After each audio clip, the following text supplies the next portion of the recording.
45 seconds remaining.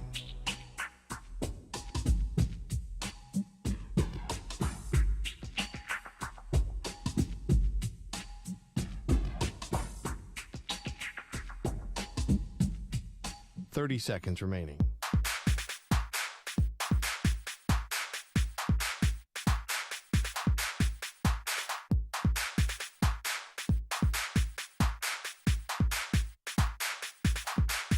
Fifteen seconds.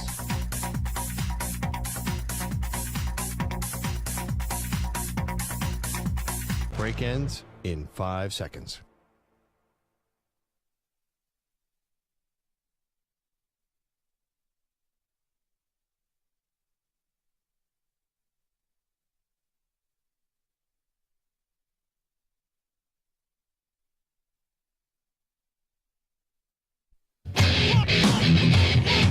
He's live.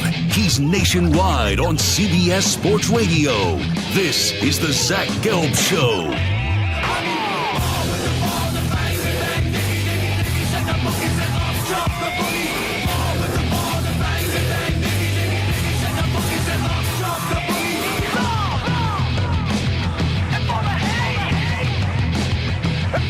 Here's your host, Zach Gelb.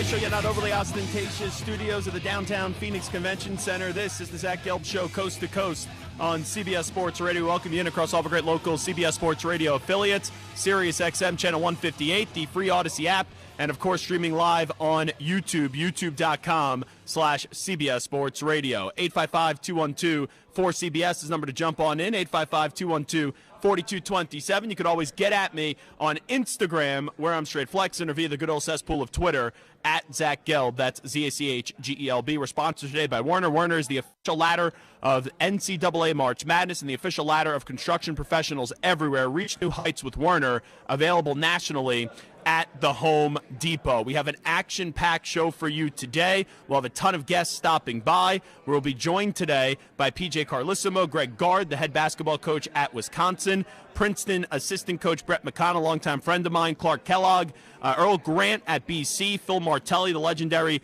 college basketball coach, that will be joined by former Kentucky player in Jamal Mashburn, and then obviously Tobin Anderson, who is now at Iona and last year was one of the stars of the NCAA tournament with his epic upset with Fairleigh Dickinson taking down Purdue, and now you have the Purdue redemption story as we gear up for the men's Final Four that will come your way tomorrow evening, as you do have Purdue going up against, in the big matchup of Zach Edey and then NC State's DJ Burns. And then on the other side of the bracket, you have the UConn Huskies going up against Alabama. And you have the women's tournament tonight, which I'm really excited for, as you get the great matchup between Iowa's Caitlin Clark, and we all know what she's been able to do and the way that she's been able to really captivate all of our attention. And you go up against UConn with Gino Auriemma and Paige Beckers, and on the other side, you have the undefeated South Carolina basketball team going up against NC State, as you double dip with the men's and the women's program for UConn and NC State, both in the men's and women's Final Four. So a whole lot cooking today, and we actually got to start the show with Bronny James. And it's weird. I know we did not ignite this conversation, and we didn't spark this conversation, but about 4 or 5 days ago, I think it was on Monday, where I kind of sat on the air and we were talking about the inevitable departure of Andy Enfield going from USC to Arkansas. And I said, isn't it weird? Isn't it bizarre that we haven't heard anything yet about Bronny James? And there's this idea that he could go to the NBA draft.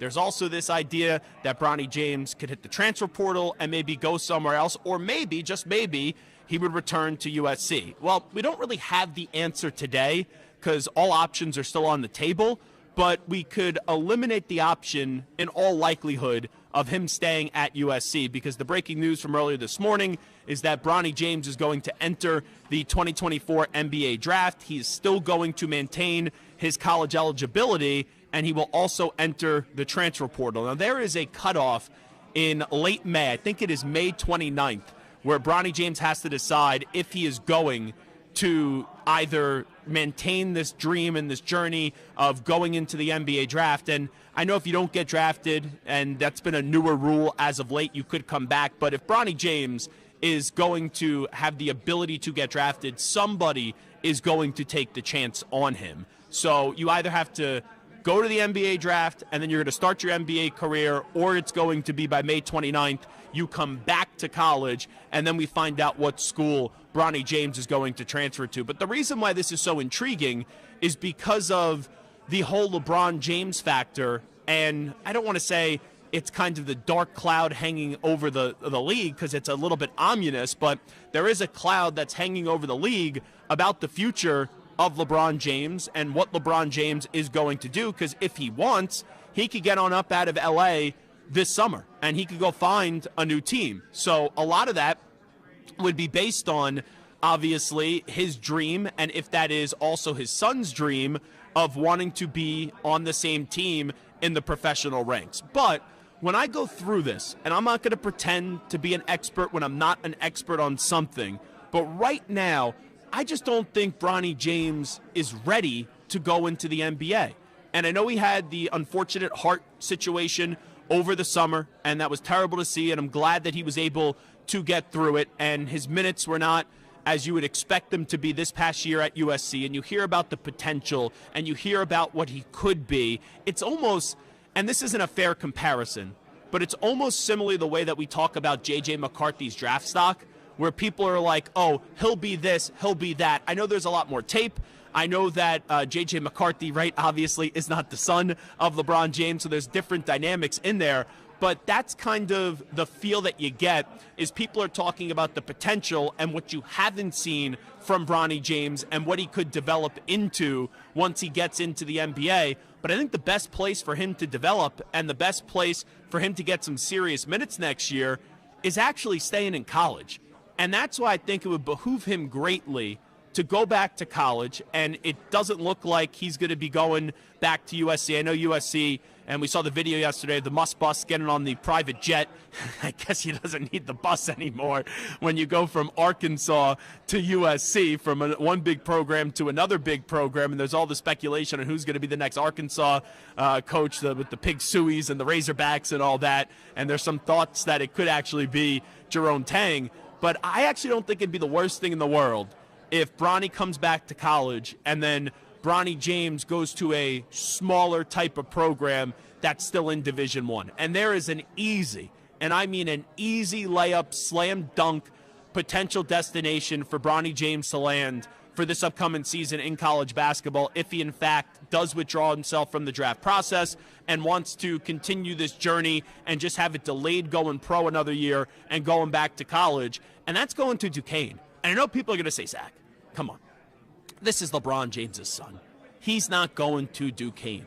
But you got to remember, and we had Drew Joyce III on the other day, Drew Joyce is the new head basketball coach at Duquesne. And he is lifelong friends with LeBron James. They were on the same high school team.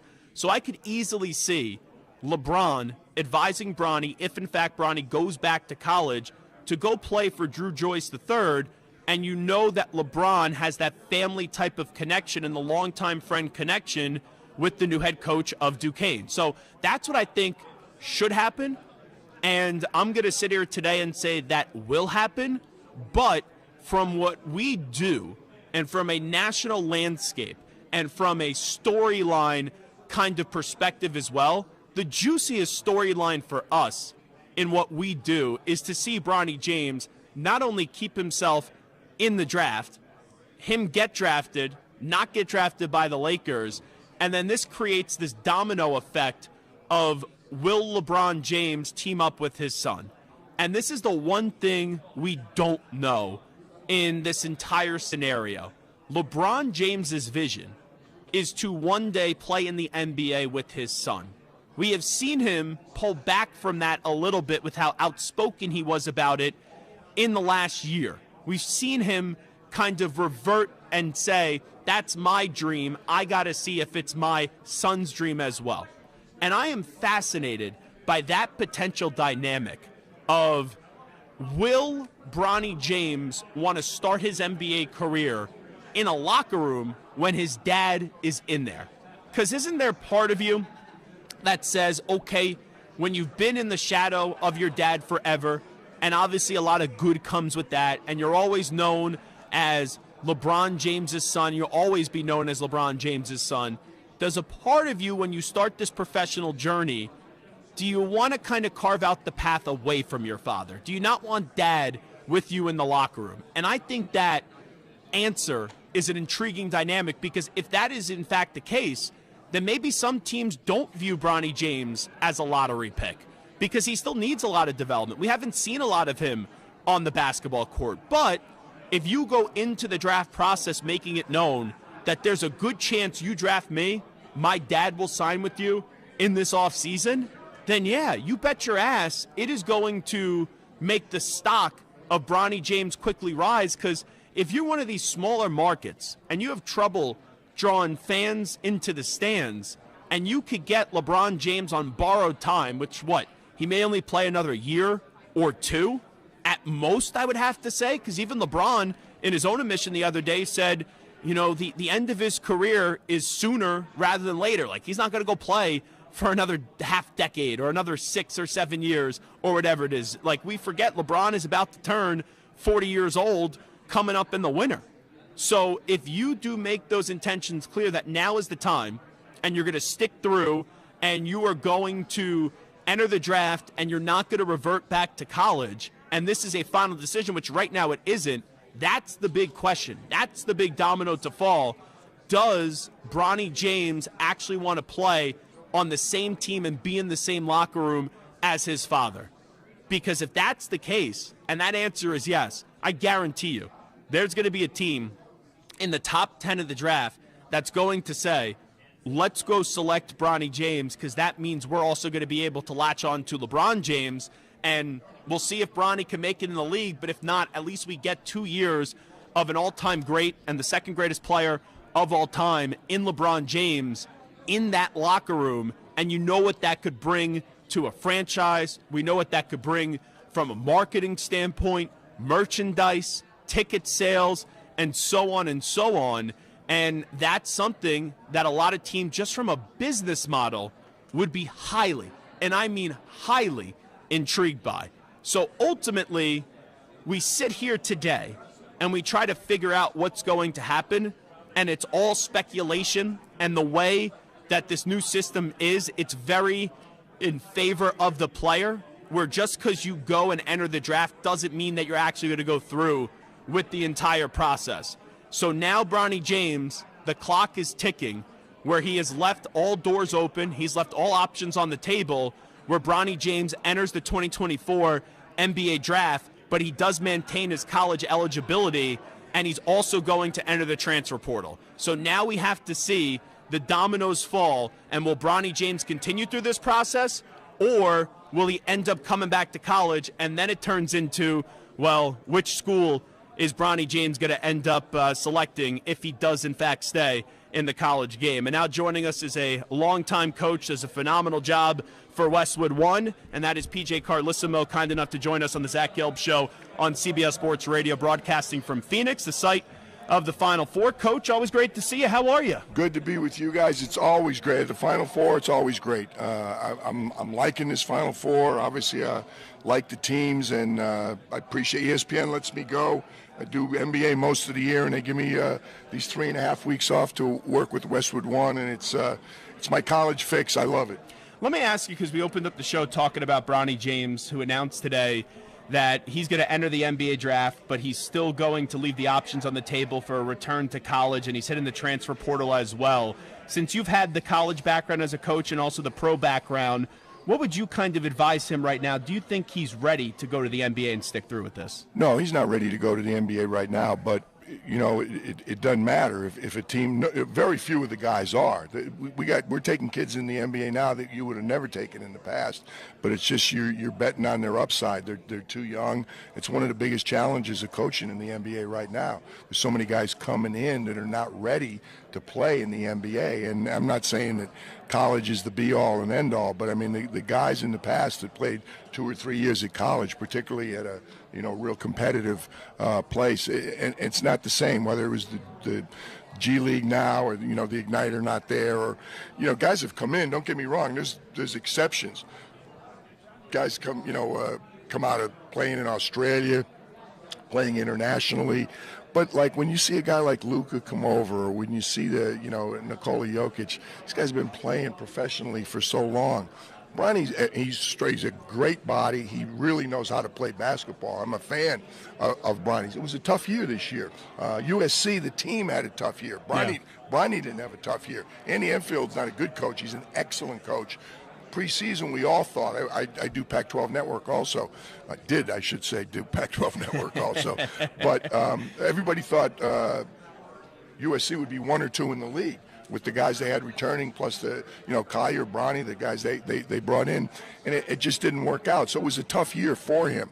If somebody feels that Bronny is going to be as good as he can be, and that his upside is really significant, because he looks like a man already. He's a young guy. What do you think his upside is? Well, I think there's no limit to his upside. He's going to continue to work. I don't know if he can work as hard as his father works. There's been very few in the history of our game that takes care of his body and does the things that LeBron does to excel. It's not an accident LeBron James is as great a player as he is. He deserves everything because he works at it, takes better care of his body, and is so committed to being the best basketball player in the world. Can Bronny follow that? I don't know. If some team feels, hey, this is legitimate, LeBron wants to play with Bronny, if we draft Bronny, we got a chance to see these two guys together. That's putting, Bronny on the side for a second. But, Bronny is not somebody who can't play in the NBA. He just hasn't had the chance to show what he's capable of now.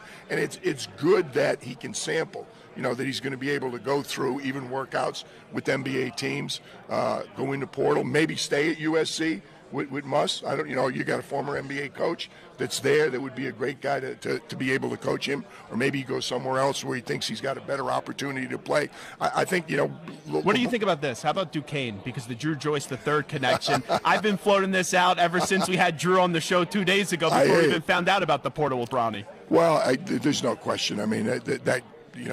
Such a great coach. There's the connection is there.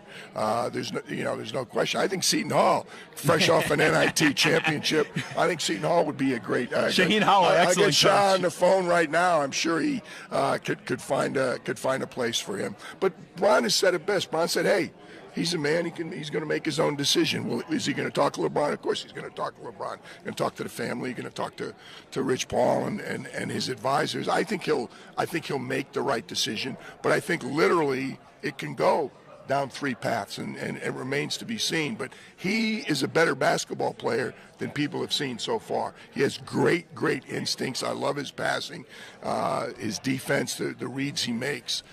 If he chooses to stay in college, I think people are going to see more what he's capable of. Coach PJ Carlissimo here with us for a few more moments. With the 4 teams remaining, so you have obviously UConn is the team to beat, and then you look at Alabama, NC State, and Purdue. Will any of those 3 teams give UConn a game from now until the end of Monday night? Oh, yeah. I'm not going to be surprised if there's good games. I don't think UConn can continue to dominate. When you get to a Final Four, you get 4 teams that are playing, as UConn was last year. People forget, UConn wasn't a number 1 seed, wasn't a juggernaut when they came in. And I happen to have all 6 of their games. I was in Albany for the first round when they beat Iona, and I can't remember who they beat. I think Indiana. I forget who they beat in the second round.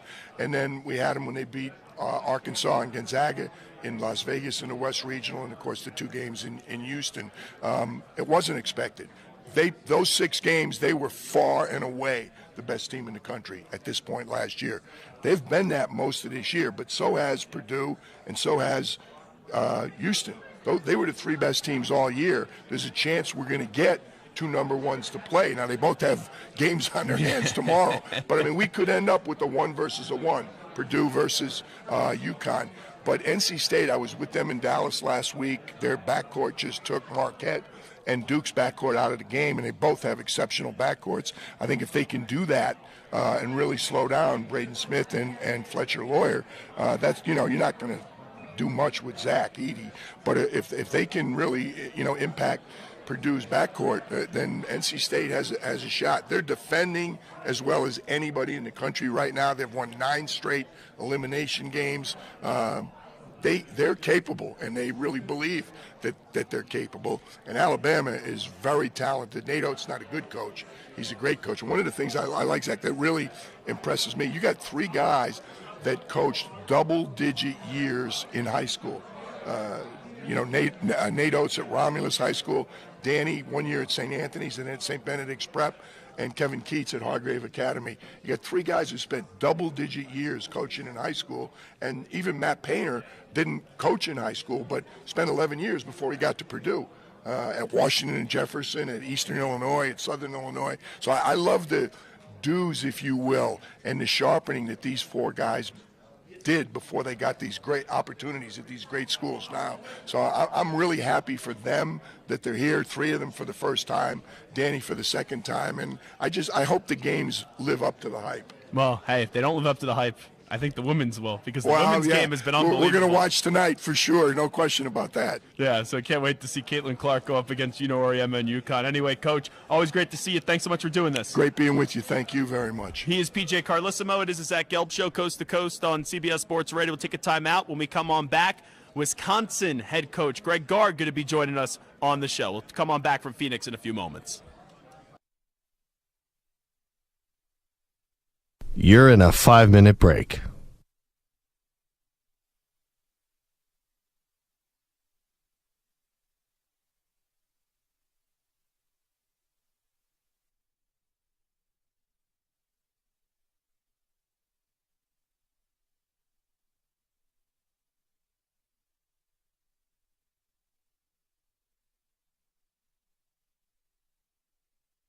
Four minutes, 30 seconds remaining.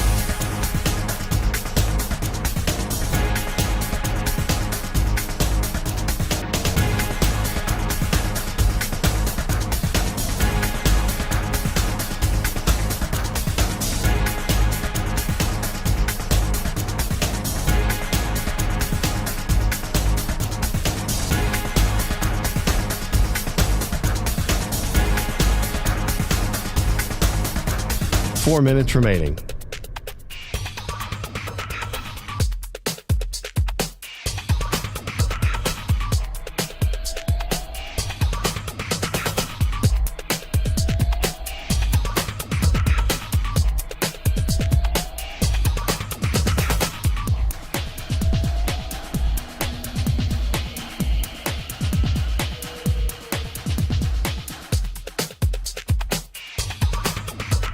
Three minutes, 30 seconds remaining. Back inside the Phoenix Convention Center, it is.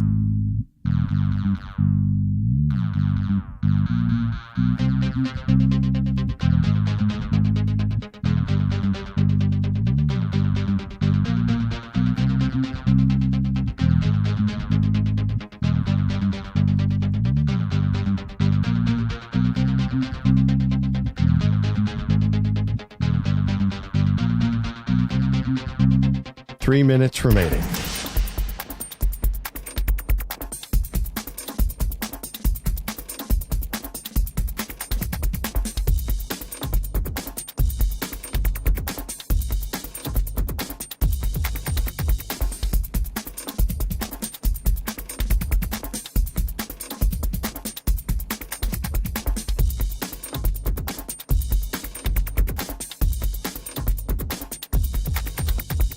Two minutes, 30 seconds remaining.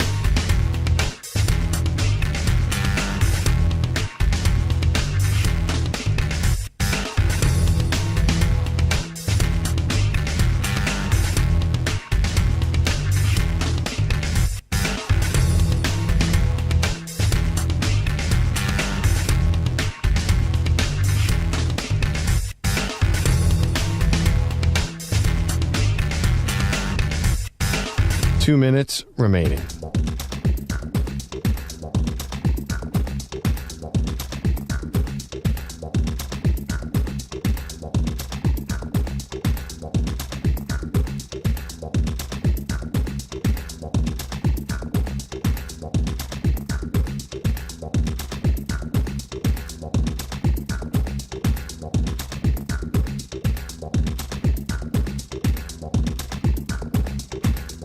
1 minute, 30 seconds remaining.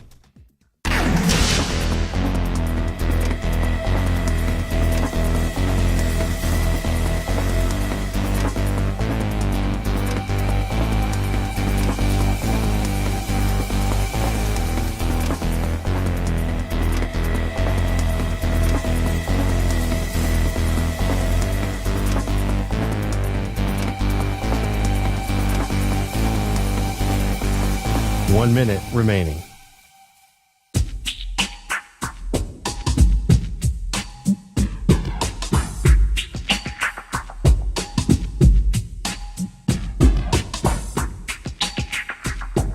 "45 seconds remaining.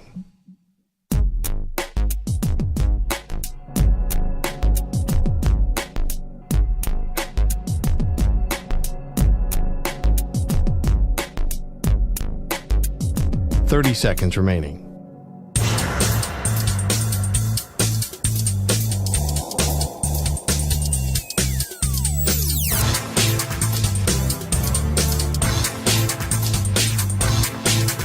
"15 seconds.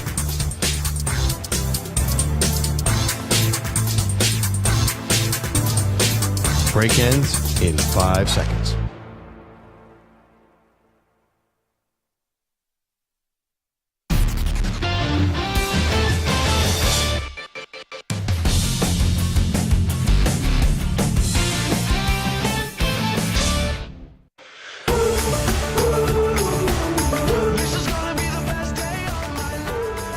Back inside the Phoenix Convention Center, it is the Zach Gelb Show, coast to coast on CBS Sports Radio, getting you set for the men's Final Four that comes your way on Saturday evening. Now joining us is the head coach of Wisconsin. He's Greg Gard. Coach, great to see you. How you been? Good. How you doing, Zach? Doing fantastic. Let me start you off with your season. You guys get to the NCAA tournament. How do you kind of look back at the year that was for Wisconsin hoops? We started really well. Started 16-4. Got all the way to the 6th in the country, and then we kind of cratered in February and had a couple guys hurt that I think, looking back, hurt us. And then we bounced back down the stretch of the season. Got all the way to the Big Ten tournament championship game and lost that one to Illinois. And then I felt that took a lot out of us, and we hit a really good James Madison team, and our season came to an abrupt end much sooner than all of us wanted to. That Big Ten championship game was absolutely crazy. Do you think there was still a little bit of a carryover effect into that first game of the tournament? We played 6 games in 13 days leading into the tourney, and 4 games in 4 days with Maryland, Northwestern, Purdue, and Illinois all back to back. And we had just come from Purdue on the last game of the regular season. So I think that just those meat grinder games took the toll on us a little bit. But I don't want to take anything away from James Madison. They're a really good team. They won 32 or 33 games. But there was no doubt. I think how can it not take something out of us?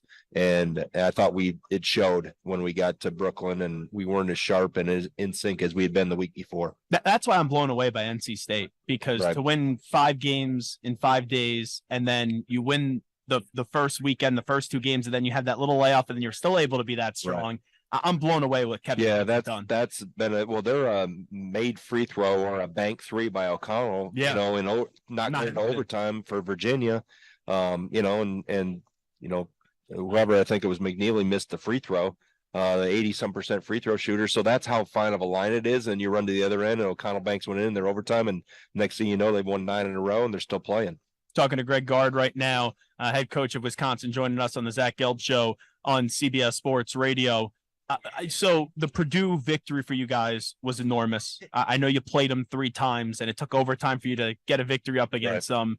Take me through what it's like preparing for that team, and obviously Zach Edey, who back-to-back year is going to be the most important. Yeah, you can't replicate him. You can't replicate it as hard as you try. Nobody has anybody as big as him. Maybe UConn with their big guy, but you just can't prepare for that. And the other thing is they have way more than just Zach. I mean, they have one of the best point guards in the country in Braden Smith.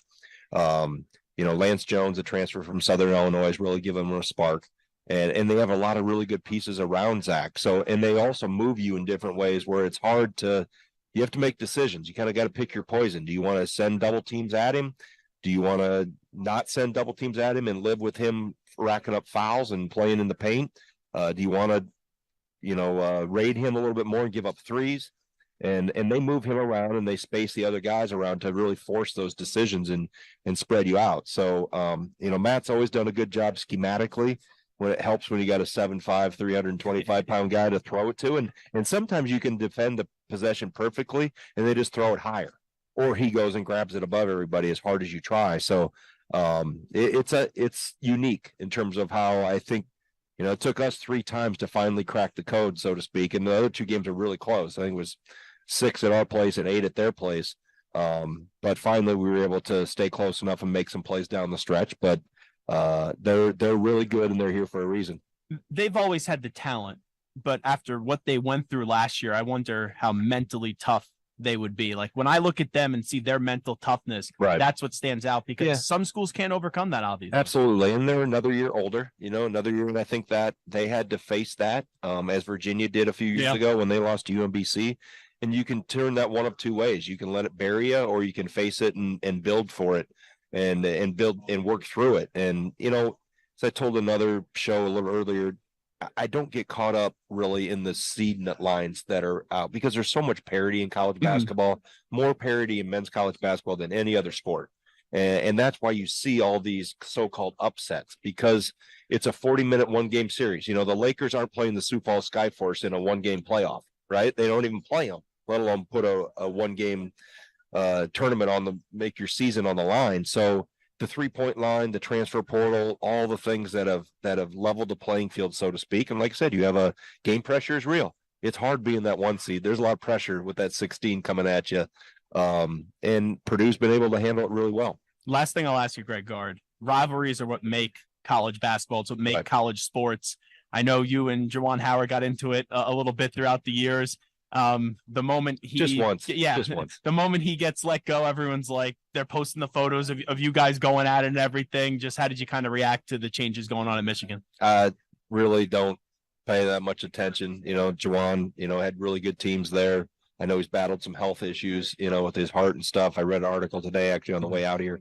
So just, we all are competitors and we all get in moments where we wish we would have done something this or that differently, but hey, we're all good. We've talked since, and wish him all the best, and hopefully he gets healthy, and whatever he does next, he'll be fine. What's this next chapter of Wisconsin basketball? The transfer portal. Have you heard of that? Yeah. We're dealing with that.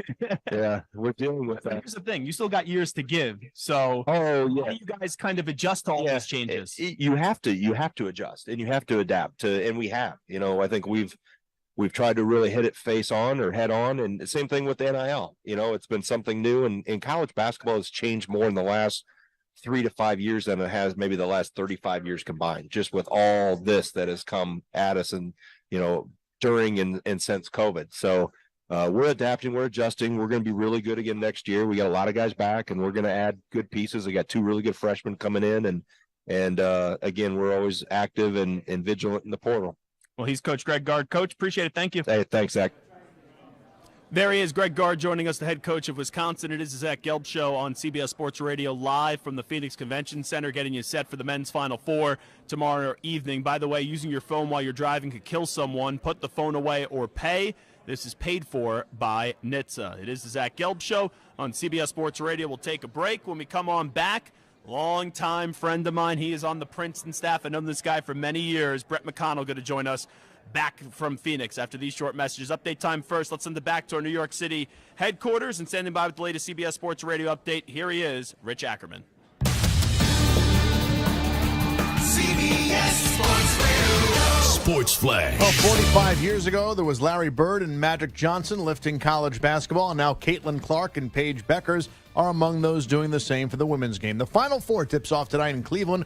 The 2 stars squaring off in the second part of the outstanding doubleheader with UConn meeting Iowa. Clark has captured America's hearts, while Beckers has had a more difficult road battling injuries. She has been healthy again this year, and a major reason why the Huskies are in this spot. The 2 stars have a long history, and Clark has nothing but the utmost respect for the UConn star. I think the coolest thing about Paige is how resilient she is. Obviously, she's kind of been dealt a tough hand, and that girl only has positive things to say about her teammates and the way she carries herself on and off the court, the way she works hard, and none of that has changed, since I've known her since she was in middle school. She's always worked that same way. She's always had that fire. She's always been a great leader.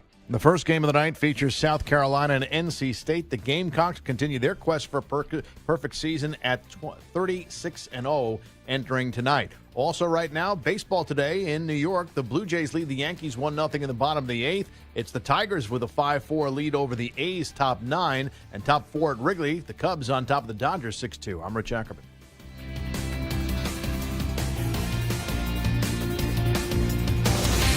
CBS Sports Radio.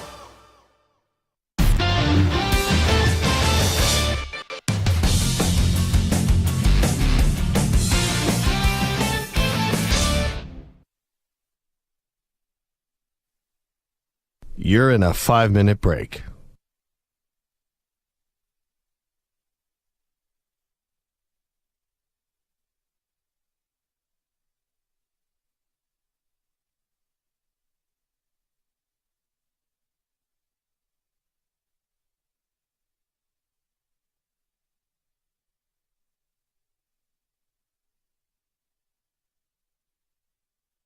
Four minutes, 30 seconds remaining.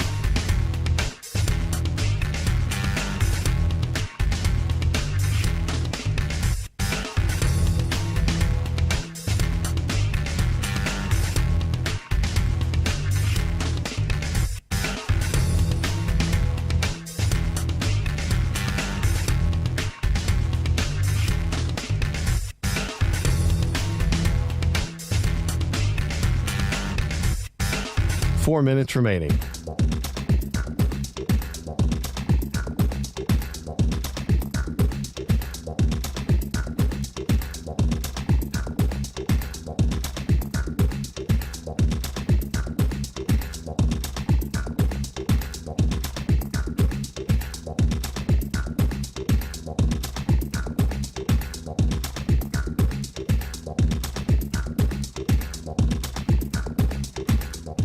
Three minutes, 30 seconds remaining.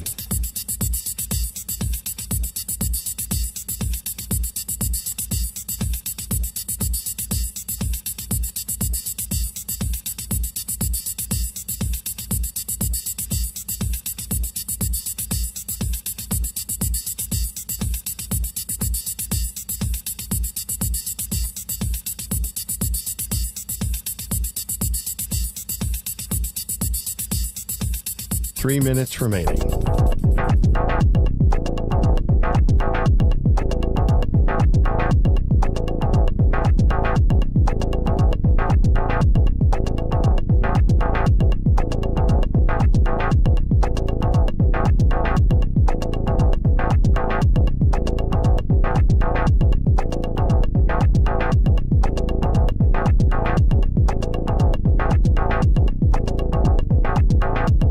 Two minutes, 30 seconds remaining.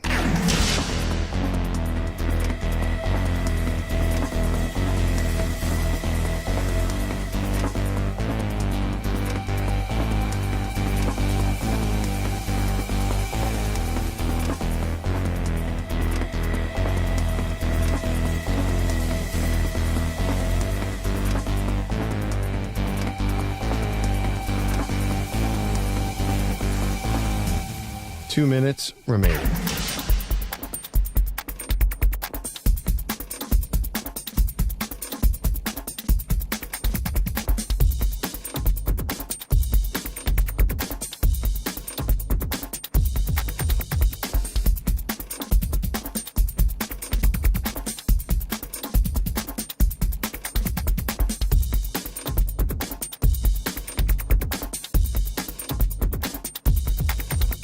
One minute, 30 seconds remaining.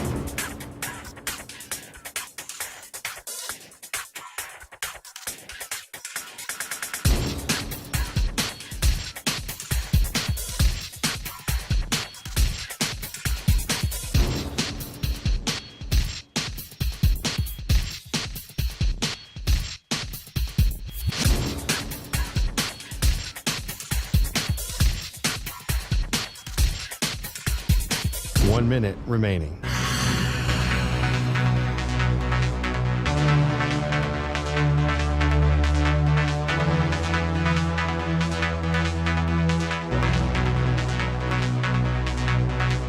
.45 seconds remaining.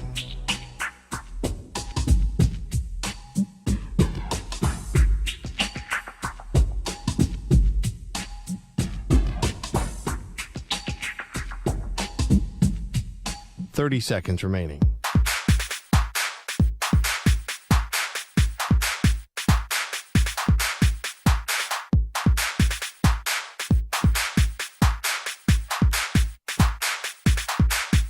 Fifteen seconds.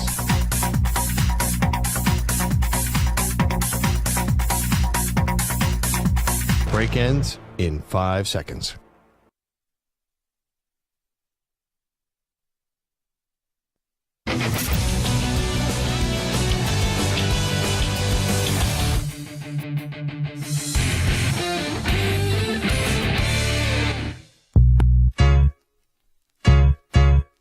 Now back to the Zach Gelb Show. All right, you're rocking and rolling from the Phoenix Convention Center. It is the Zach Gelb Show, coast to coast on CBS Sports Radio, gearing you up for the Final Four that comes your way tomorrow evening in the men's tournament. It's time to Ask the Pros, where you, the listener, gets to ask us a question, and it's brought to you by our friends at O'Reilly Auto Parts. Simply tweet your questions at CBS Sports Radio, at Zach Gelb, using the hashtag #AskThePros, and be listening later in the show. We might answer your question. Think O'Reilly Auto Parts for all your car care needs. Get guaranteed low prices and excellent customer service from the professional parts people at O'Reilly Auto Parts. O'Reilly Auto Parts. So my first radio job out of college, I hosted on this station called 920 AM The Jersey. Actually, Stuart Kovacs, who's our usual board op, but he's off today for Yankees home opener with the opening day. I didn't even know Stu was one of my employees there. But at this station, we had a good affiliation with the Princeton Tigers men's basketball team and also the football team. And last year, we all remember the great run that the Princeton Tigers did go on, where it did end in the Sweet 16 to Creighton. And it was so cool seeing Mitch Henderson, the head coach who played for the legendary Pete Carrill as well, be a part of that run, as he's the head honcho there. And then also my guy, Brett McConnell, who I would always hang out with whenever I was in the Princeton area working in Jersey. And Brett is kind enough to join us right now on set here in Phoenix, Arizona. And Brett is an assistant on the Princeton staff and will be soon, hopefully, a head coach in Division I basketball. Coach McConnell, what's happening, my friend? It's great to be here, man, and think of how far we've come from our early days. It's awesome seeing your success, and glad we've stayed connected. Well, you've done things. I don't know if I've done anything. You were in the Sweet 16 last year, my friend. Look back at that run, and I'm curious, when did it hit you? Because I remember when you guys did go up against Notre Dame when I was working in the Princeton area, and you guys were right there and missed a shot right at the buzzer. I believe that was in Buffalo. And then a few years later, you guys obviously had a great year last year, and then boom, out of nowhere, you're in the Sweet 16. Yeah. I mean, it was a total whirlwind, right? Avalanche, tidal wave, you name it. Like the media attention that came with that run was incredible. I tell everybody, and for a coach it's a little different, but when that game ended against Arizona, we win the game, there is still water being thrown around in the locker room, and I have my laptop out. I'm trying to get the scout ready for Missouri. I'm watching as much film as I can. So I used that, 48 hours, not even quite 48 hours in between the Arizona game and the Missouri game to really dive in and prepare the team, prepare myself as best as I could. But there was a moment in the locker room. We played where the Sacramento Kings play. And I look up at a TV, and I think Kansas was playing somebody in the tournament. And on the kind of the bottom scroll there, it's up next, number 7 seed Missouri versus number 15 seed Princeton for a trip to the Sweet 16. I'm like, that's us. We're in this, right? Like Princeton's about to play for a trip to the Sweet 16. And then really after that game, when we had beaten Missouri, and you're celebrating with your friends, the family, the crowd, which everybody was behind us. After that win, you get a little bit of a moment to let it sink in, because there's almost 4 or 5 days before we play Creighton. But really, the further and further I get away from it, I realize how special it was, how special it is. And I know that I tell the guys on the team all the time, every 5 years, right? So that was 23, 28, 33. Like, we're getting a reunion back together. I think we're going to be honored at Jadwin Gym, and it's going to be a lifetime type of accomplishment. So if you ever ask a coach, like, do you expect to win a game? Yeah. Every coach is going to tell you yes. And we saw last year, not only you guys take care of number 2 Arizona, but we also got to see Tobin Anderson going to join us later, is now at Iona, but he was the coach, obviously, of Fairleigh Dickinson, and they took down Purdue. This year, Yale just did a wonderful job up against Auburn with Bruce Pearl, and you also got to see Oakland take down Kentucky. I know that the word Cinderella gets thrown out there, and people don't like to be called a Cinderella, but take me through the mentality that it did take for a 15 seed to beat a 2 and where the belief actually did grow in that locker room. Well, I think one thing, especially from a one-bid league, as the Ivy League has been so far, and hopefully that changes, but you go through such a gauntlet to make the NCAA tournament. So we had to beat Penn and then Yale in the semis and the finals of our conference tournament. Those games are so hard. The pressure is intense. So I do think that takes a little bit of the pressure off. I think everybody that I've been around on the Princeton squads relishes the opportunity to be an underdog. And there's a great deal of confidence that team had growing throughout the run in March, starting with the conference tournament. And then the pressure comes off. And as that game went along against Arizona, there was a moment where Tosan took it coast to coast for a big dunk. And it was like, oh, yeah, we're here. We're right in this game we didn't even play that well offensively, Zach. But the confidence grew and grew. And then as the game got tight at the end, Arizona was tight, and we were confident. We were a little bit looser. The pressure wasn't on us. It's funny when you bring it up that way, Brett McConnell, having to get through the conference tournament, right, the 2 rounds, and then you look at someone like NC State, 5 games, 5 days, they win, then they get through the first weekend.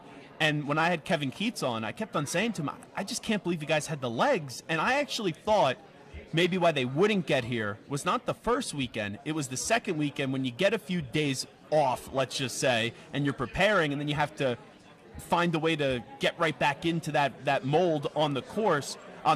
That's why I'm blown away that this NC State team, they've never lost their legs in the incredible amount of games that they've had to play. What an incredible run they're on. I'm having so much fun watching them. It's magic, right? The momentum that they're on, the role that they're on, they just haven't stopped, and I think they're having a lot of fun with it, and that helps a lot. Yeah, especially when you have DJ Burns. When you have that big fella, and with his personality and his smile, and now you have this battle of hotel rooms that's going on in social media, that DJ gets a big bed, but maybe UConn is getting screwed over with Donovan Clingan not getting a large bed. There's a lot of bizarre things that happen at the NCAA Tournament March Madness. There's some great stories with these bigs. DJ Burns, Yeah. There's not a more fun guy to watch for me in the tournament. The things he can do, the way he passes the ball, the way he shares the ball. I've had such a fun time watching NC State make this run. And here's the interesting part, too. How many times do we hear the cliche, this time of the year, guards win, and it's all about the backcourt? You got Donovan Clingan at UConn. You got DJ Burns at NC State. And then you have Zach Edey, who's the biggest dude at Purdue. The big man game has been coming back, especially in this March Madness run. I love it. And I think the bigs really love it too. I heard Zach Edey talking about this, and I think they all have a chip on their shoulders. They've heard that sentiment that you discussed about guards, being the guys that carry teams in March, and they're changing that narrative right now. Talking to Brett McConnell, who's on the Princeton staff. So let's talk about your career a little bit. You've been a long-time assistant, right? You grew up in a sports kind of environment, a sports kind of culture, a lot of ties to Rutgers University as well with your father. Just now you've gotten the taste, right, of going to March Madness. You've been an assistant for a while. I know the dream is to one day be a head coach, but take me through what it's like for you coming here to the Final Four, the networking opportunities, and then also obviously all these clinics that you're running and you're also at as well. Yeah, I mean, it's such a great time first to reconnect with the people that you grew up with in the business, and some of those are fellow Rutgers alums that I kind of grew up with, and it's a great career. It's a really challenging field. And these people here at the Final Four, Division III, Division II, Division I coaches, I've coached at all those levels. We all understand what it takes to be a successful head coach, and it's really special to kind of reunite with some of these people. I've absolutely loved my journey at Princeton. It's been incredible. The success, 3 straight Ivy League titles, the group of guys that I get to do it with. Those guys that, you remember when I was just getting started and you were around those teams, those guys are now 6, 7, 8, 9, 10 years out of college. They're my buddies. I go to their weddings. They're all having a ton of success, as you can imagine, a lot of them in your city. But it's been so special for me, and I love the run I've been on. All right, take me inside the locker room. Yep. No one could beat UConn right now. No one could even keep it close with UConn. And the crazy part to me is I don't even think UConn's playing that great. Yeah. Like, they could shoot the ball better. Their offense hasn't been clicking where it normally is, but it doesn't matter. They're beating everyone. by double digits. I know Alabama isn't a Cinderella. That would be like the dumbest thing someone could say. But it feels as if everyone in this tourney has been Cinderella to UConn, and UConn just keeps on saying, nope, when you play us, it's midnight. How would you try to prepare to at least give a fight, at least give a battle up against the Huskies? Yeah, great question. You know, I in kind of preparation for talking about this, I asked somebody in the Big East, I asked the coach in the Big East, and you know, media members are not afraid to use hyperbole. Us coaches, we don't talk as much like that, and this guy told me it's the best college team I've ever scouted. Wow. So, you know, that's high praise, and it's warranted, because this is the best offense in the country and one of the top 5 best defenses in the country. I think if you're trying to beat them, the first thing that Alabama has going for them is they shoot a lot of threes. Now, that can be a high risk, high reward, but you need to take some risk if you're trying to beat the best team in the country. I think Alabama's made 11 threes in 3 of the last 4 NCAA tournament games. They're shooting 40-something% in the NCAA tournament from 3. They're going to have to put a ton of threes up. The other thing is bringing Klingon away from the basket. Grant Nelson can play the 5. They have another big, that Jaron Stevenson, who's made 32 threes. That I don't think they're used to playing at the 5. He's a little bit thin, but take some risks. Put him at the 5. Try to make your offense, outweigh any defensive issues that you have. Klingon's a load on the other end, but if you can pull Klingon away from the basket, I think that's a risk worth taking to play a little small ball 5s. The only other thing I can think of, Castle, there's been some teams in the Big East that maybe help off him a little bit more. He's not a great shooter. He can make you pay, of course. But again, you're taking some risks. Maybe you leave him a little bit more open so you can help on some of the other weapons. They've got so many weapons, and they're so freaking good. So you gotta pull out all the stops. Brett McConnell here with us. He's on the Princeton Tigers staff as an assistant coach under Mitch Henderson. Here with us for 3 more moments on the Zach Gelb Show on CBS Sports Radio. When I look at NC State and Purdue, my first thought are the bigs. But it's how will the game be officiated? I hope they let them play. I don't know if they will, but it's going to be intriguing to see tomorrow night. No, that's a big factor. I've been thinking the same thing about all the bigs, and if there is another big matchup in the championship game, it'll be the same story. Can Zach Edey guard DJ Burns one-on-one? That to me is a major question. If you have to start doubling Burns and bring help, he's got shooters around him. He can make you pay. So can he guard him one-on-one? And really, I'm not sure there's a way to stop Edey. So can Burns cause enough problems that gets him in foul trouble? That could be the difference. If you want to beat Purdue, I think that might be what you need to do. He needs to get into foul trouble. That's the only way I think you have a chance up against Edey. When he's cutting down the nets the other day, and he doesn't even need the ladder, I'm sitting there saying, how the bleep do you stop this guy? It's unbelievable. It's crazy. Okay, let me ask you this, because I know you're a basketball junkie and a basketball lifer in what you do. No disrespect to the men's tournament. The men's tournament, even if the stars may not be the biggest as it's been in years past, and one and dones and transfer portal and things like that, how it's complicated a little bit of the system, the men's tournament is always going to be special, and it always paints storylines each and every year. But I find myself watching the women's tournament a ton, and I say it this way. Obviously, LSU and Iowa, everyone's going to watch. But when the game ended, I was like, oh, we also get USC and UConn, and I watched the entirety of that game. And yes, I'm here in Phoenix for the men's Final Four, but I can't wait till this show ends today to watch the 2 games that we have tonight with the women, to see who's going to find the way to get to their championship game. I couldn't agree more, and I can't tell you how many of my men's coaching buddies have asked me, hey, where are you watching the games tonight? And they're not talking about the men's games. They're talking about the women's games. Caitlin Clark, to me, like, I haven't had as much fun watching her as I've watched of anybody, and really excited for the games tonight, too. Yeah, and you look at Caitlin Clark, just how many more eyeballs she has brought to the sport, because I can't say she's the greatest women's college basketball player ever, because when you're in that elite fraternity, championship tiebreakers, they do play a role. She's the most prolific scorer we've ever seen in the women's game, but she's probably the most important women's college basketball player ever, because of how many people are now, like 12 million people watch the Iowa LSU game. That's bonkers. Yeah, no question. I mean, she's totally changing the landscape of women's basketball. It's awesome. I hope she gets her title. I'm not gonna lie. I'm rooting a little bit here. The only thing is, and I'm not going to doubt Caitlin Clark, but you got Gino Auriemma, you got Paige Beckers, and then even if you get through that, you got Dawn Staley, and you know my respect that I have being a Philly person, in the Philly area for all those years with Dawn Staley. Well, anyway, Coach, always great to see you. Always great to reconnect. I know we'll stay in contact, and we'll be hearing you bitch and complain about our Mets this year. There are a bunch of text messages. Oh, man, that's rough. But really do appreciate you coming on by today. Thanks, Zach. Thanks for having me. There he is. He's Brett McConnell. It is the Zach Gelb Show, coast to coast on CBS Sports Radio. By the way, we're sponsored by Duluth Trading Company. Duluth Trading Company stacks your starting lineup with higher performing gear all year round, plus keeps all your zones covered and comfy. You could online order or in store. Get into Duluth today. We got a whole lot more cooking here on the Zach Gelb Show on CBS Sports Radio. We're broadcasting to you live from the Phoenix Convention Center. Still to come, Clark Kellogg is going to join us. We'll have Earl Grant, the head coach at Boston College. Phil Martelli, one of my favorites, the former college basketball coach, most notably at St. Joe's. Tobin Anderson will stop by, and Jamal Mashburn as well, here until 6 p.m. Eastern, 3 p.m. Pacific. We're coming on back after these short messages.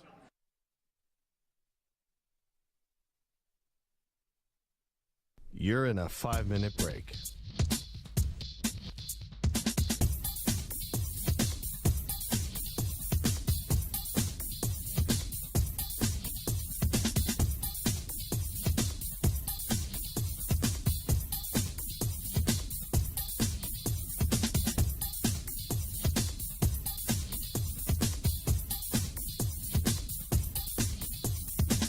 Four minutes, 30 seconds remaining.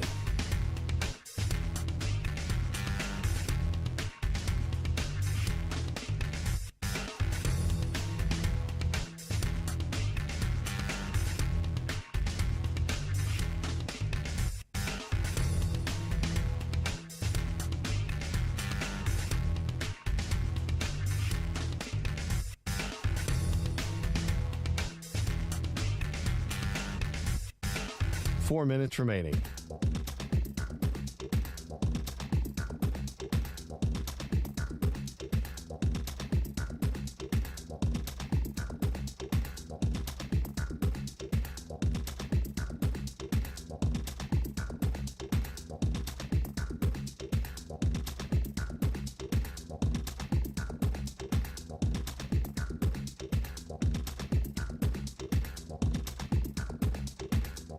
Three minutes, 30 seconds remaining.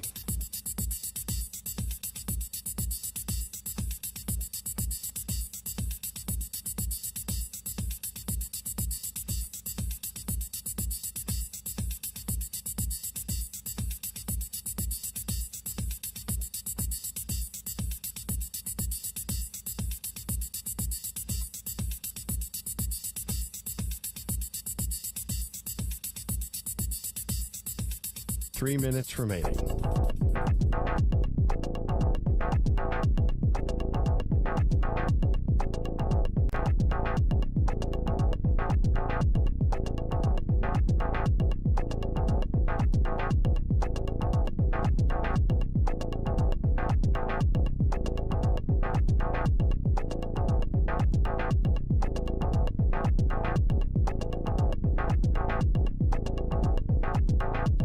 Two minutes, 30 seconds remaining.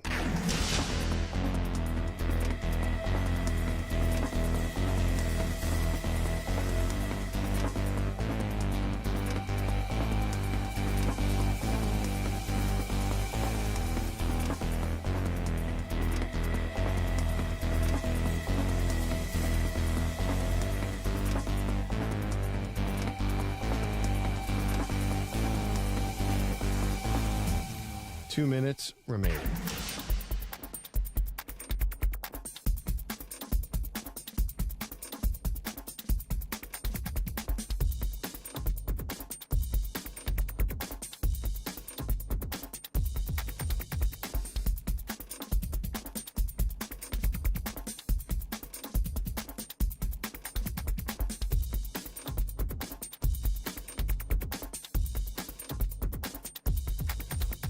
One minute, 30 seconds remaining.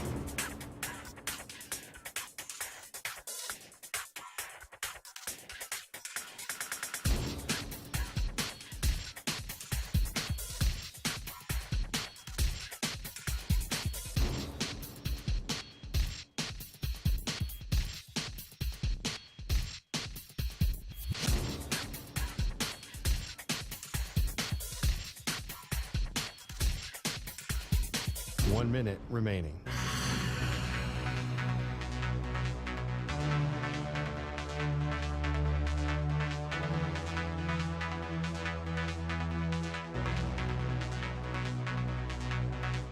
.45 seconds remaining.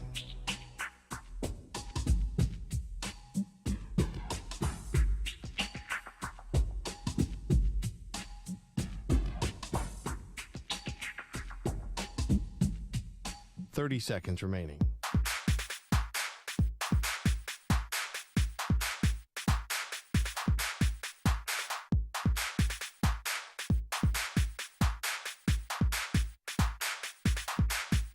.15 seconds.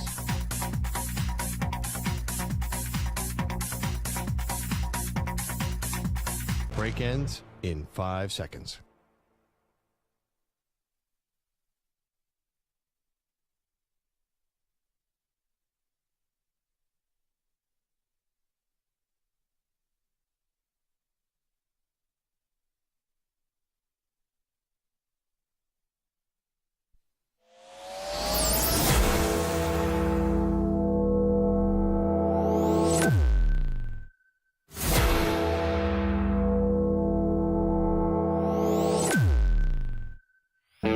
He's live. He's nationwide on CBS Sports Radio. This is the Zach Gelb Show. All righty, rocking and rolling. Hour number 2 from the downtown Phoenix Convention Center. It is the Zach Gelb Show, coast to coast on CBS Sports Radio. You see this guy all throughout the NCAA tournament. Joining us live on set right now is the always entertaining Clark Kellogg. Clark, great to see you. Thanks so much. Hey, good to be seen, Zach, and great to see you and to be with you. This is a highlight weekend for those who love college hoops. By the way, my favorite line of yours during the tourney. Uh-oh. And I don't know, maybe Charles Barkley's rubbing off on you and gets you a little polarizing. I wasn't expecting this from Clark Kellogg, but you're like, the score is tight. It's kind of like going into that airplane bathroom. Yeah. I understood what you were saying. Yeah, People's mind, they went into a dirty, they did.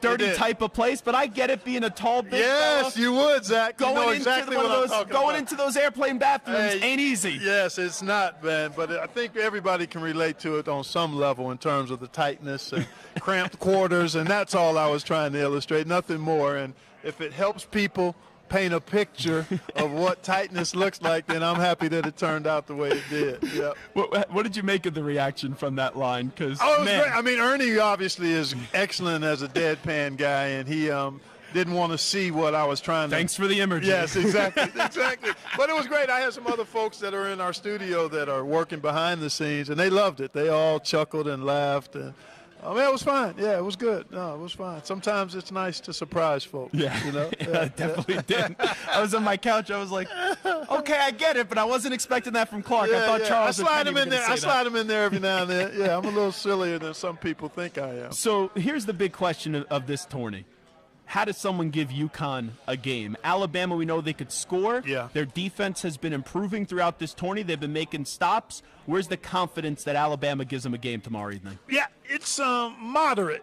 Actually, a little more than moderate because of their ability to shoot the three and because of the points you just made, Zach. They have been good enough defensively in spots in every tournament game, more so than they were during the regular season. So that's what happens sometimes. You see teams show you improvement in areas that you wondered if they would make improvement in. So defensively, they've been better.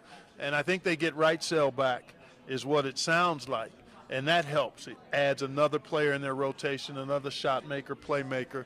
And the three-point shot is an X factor, although UConn has been extremely stingy defensively, particularly behind the arc. So, and then they also, I think their scoring ability, if they can be efficient, that gives them a chance to maybe apply some long-term game pressure, which hasn't been part of UConn's experience really since last tournament. And you know what scares me with UConn? We all know they're great. I think they're better this year than they were last year. They haven't even been playing that great in this tournament. They're still kicking everyone's ass. That's a great point. I was just talking to somebody else, and they talked about no adversity faced by UConn, which is an interesting way to look at it. And they haven't really faced any. But to your point, they haven't shot the three that well, but they've done just about everything else at a pretty high level. Clark Kellogg here with us. Let me get to the other side of it. NC State. because they play in the ACC, people will be like, oh, they're not a Cinderella. But they have all the looks of a team that have been a Cinderella team, Conference right? affiliation doesn't determine whether you're a Cinderella. It's what you've done beyond what was expected of you that determines Cinderella. And that can happen whether you're in a power conference or not. So clearly, a team that was nowhere on the radar for being part of the field of 68 after losing 4 games in a row and now wins 9 games in a row. That's Cinderella. That's how I look at it. Coach is about to get fired. They're 17 and 14. Now they're in the Final Four. Come on, man. I know we all like to pretend we're experts this time of the year. Yes. Outside of maybe Jim Boeheim, I don't think anyone was saying NC State was going to be in this spot. No doubt. I agree 100%. We're only experts at knowing how much of an expert we aren't. Yeah. That's how I look at it. I'm only an expert at getting things wrong. I'm good at that, too. We're all good at that. Just take a look at the bracket. The bracket has been terrible this year. I want to ask you, continuing off NC State, because I made this point to a lot of people.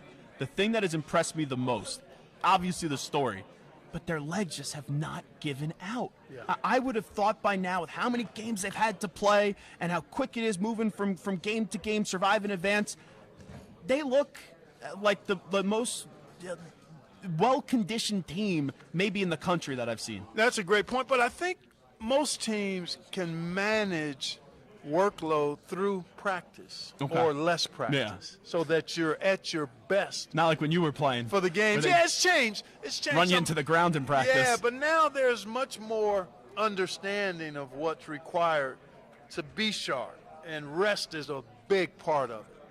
The mental focus is more of what you're doing at this point in time. The late Bobby Knight used to talk about it all the time in terms of being mindful of keeping his team's legs fresh as the season went on, and that meant reduction in practice time, more treatment and taking care of your body, and maybe a little more mental rehearsal.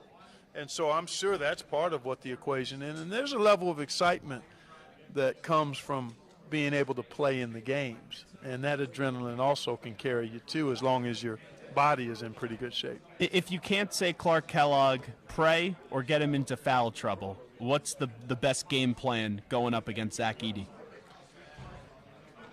You've got to be efficient offensively, and then you've got to be disruptive defensively on the perimeter. I mean, you've got to be able to apply pressure on the ball, both when guys are dribbling and also when the ball goes in to Zach, trying to keep – you've got to be active with your feet and hands and disciplined in that without fouling. I mean, those are the things that I think give you a chance.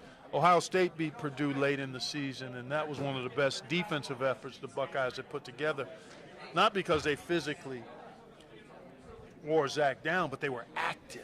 Everybody was active, engaged, ball deflecting passes, getting hands on balls, those kinds of things. Loose balls, you've got to get more of those than Purdue does. That kind of stuff is where you can make up for a huge disadvantage in size. So that, to me, activity and disruption with discipline defensively. And then you've got to be efficient on offense.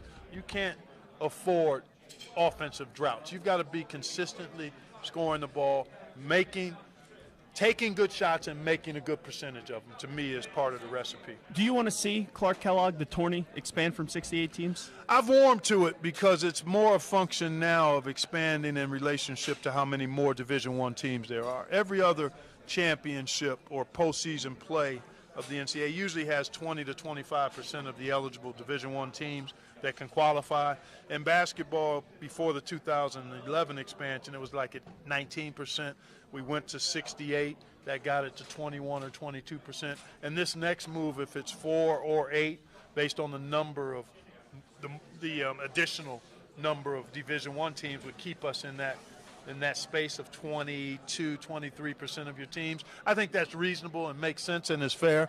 You don't think it would water down the product? No, I don't. Because, again, you're adding more teams, so there will be a few more spots. And I think that would be fine. I was adamantly opposed until I don't want to see it. Until just recently. And then you start to think about it from a rational standpoint, and that makes a little sense, makes more sense to me, as opposed to just trying to create more spots. There's a reason behind expanding if in fact it happens. So I think you're in an interesting spot, because whenever I ask someone about name, image, and likeness in the transfer portal that are not still playing. If you criticize it at all, it's like, oh, it's the old head, doesn't understand the times. And I get you understand the times now. You're on TV and you're on the radio all the time talking about college basketball. But where do you think we are at, and where do you think we need to get to when it comes to name, image, and likeness, and also the transfer? I love where we are in terms of what name, image, and likeness creates as an opportunity, not only economically but educationally for student athletes. I was never under the impression, I was never in agreement with you would be penalized by earning a college athletic scholarship to not be able to use your name, image, likeness. It clearly is off the rails. The transfer portal, I appreciate that. Unlimited transfers is too far. We need one transfer you can play without penalty of sitting out. After that, we've got to tighten that. And then we need regulation, and we also need more transparency in the NIL space. And that may be a combination of federal legislation and the NCAA or some form of an overseeing body creating the lanes that NIL is going to run in. And I think institutions should have their hands on it more, because I think you could actually control the economic and the educational components of NIL better if it was in-house. If it was in-house, I think the institutions would have the latitude, but also the parameters and the transparency components needed so that it could be monitored and regulated, but they have freedom to operate within a space based on the institution's particular posture around NIL and what they can fund. And so I'm hopeful we get there, because I think it's here, it's not going away, and it's an opportunity to build something that is sustainable, and we can still keep education in its totality in the equation, as opposed to it being now a recruiting inducement. It was never meant to be that. NIL was meant to be something that student athletes at an institution could capitalize on when they were there in that city, in that area. It wasn't to be, what's your package in NIL, that's why I'm going to come to your school. That was never meant to be, and it's gotten way out of bounds in that regard. But I am still hopeful we can recalibrate it at some point. He is Clark Kellogg. Clark, always enjoy watching you on TV this time of the year and listening to you on the radio as well. We appreciate it. Yeah, my pleasure, Zach. Great to be with you. Keep up the good work, man. You got it. Thanks so much. He is Clark Kellogg. It is the Zach Gelb Show, coast to coast on CBS Sports Radio. We're sponsored by Kohl's. It's a new season at Kohl's. Find fresh, everyday styles for you and your home at great prices. Shop Kohl's and Kohl's.com today. We are going to take a break here right now on the Zach Gelb Show on CBS Sports Radio. We'll come on back. We'll chat it up with BC coach Earl Grant on the other side. Back from Phoenix in a few moments. You're in a 5-minute break.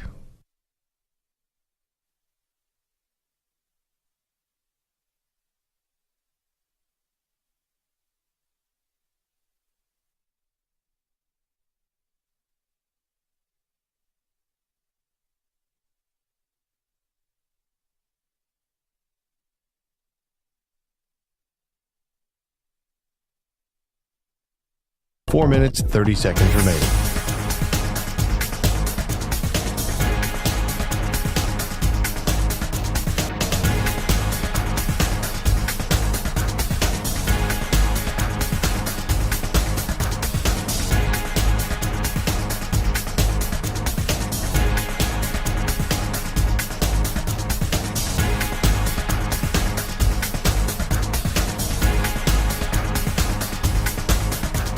Four minutes remaining.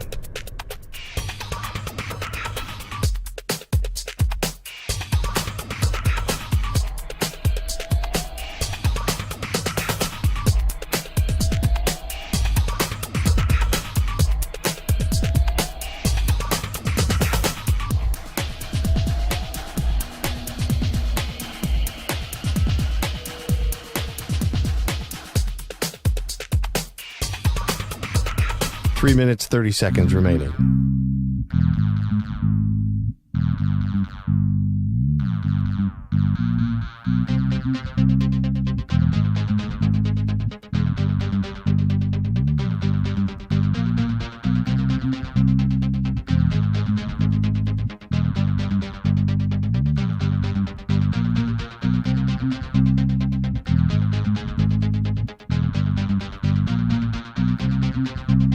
3 minutes remaining.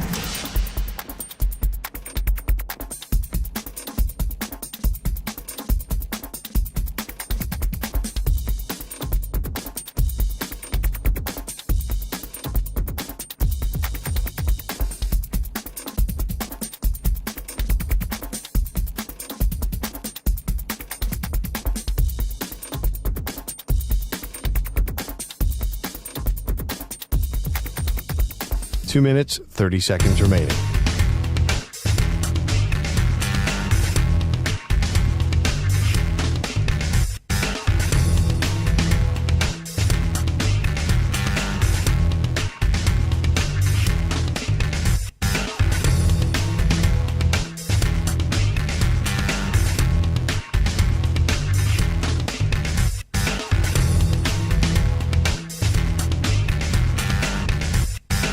Two minutes remaining.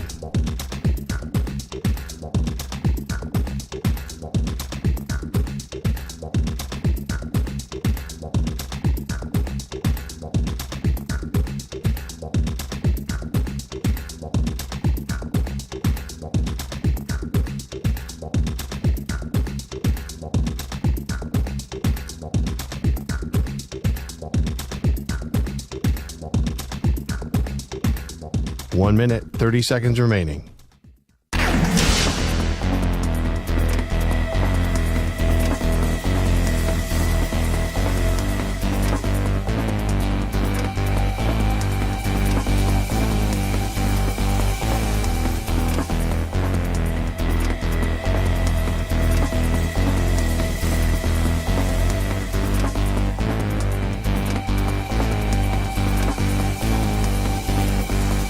One minute remaining.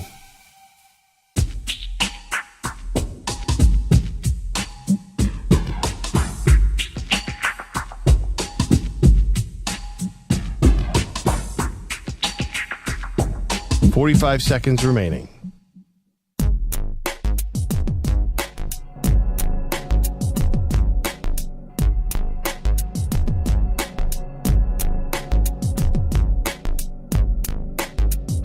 .30 seconds remaining.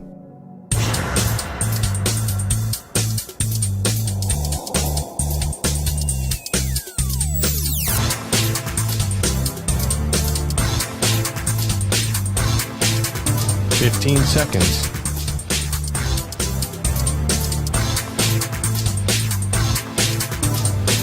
Break ends in 5 seconds.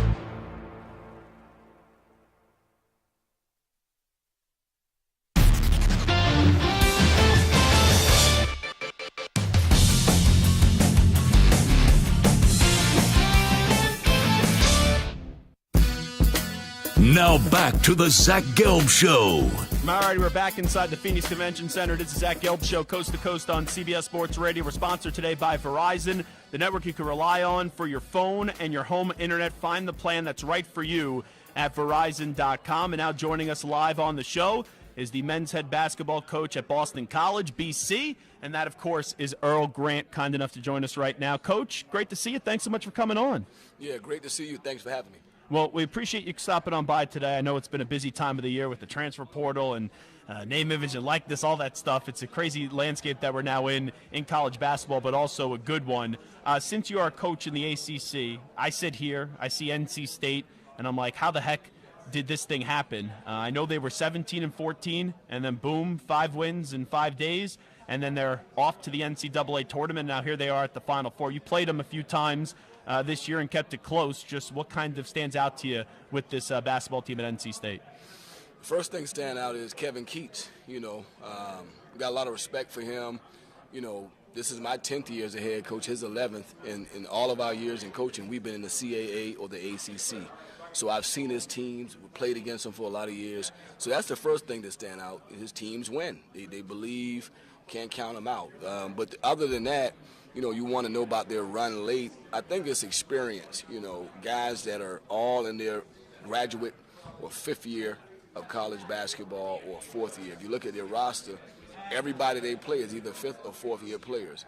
But they got a great combination of inside-outside, with DJ Burns in the middle. He's just so hard to deal with underneath the basket. Whether you play him one-on-one, If you play him one-on-one, he can score. If you try to double him, he can really pass. And then on the perimeter, those guards really shoot the ball well from the perimeter. Morcell and Horn, and even, the transfer they had who made the shot to get him past Virginia. Oh, yeah, the bank three. And, so very veteran team and very good inside-outside punch.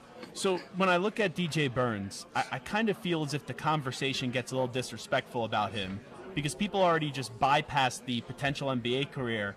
And a lot of us in the football world, like Jim Nagy, the director of the Senior Bowl, he goes, when I watch him, I think this guy could play in the NFL. What do you think his basketball future is, having to coach up against him a few times? Well, I think he can play in the NFL too, but I also think he can play in the NBA.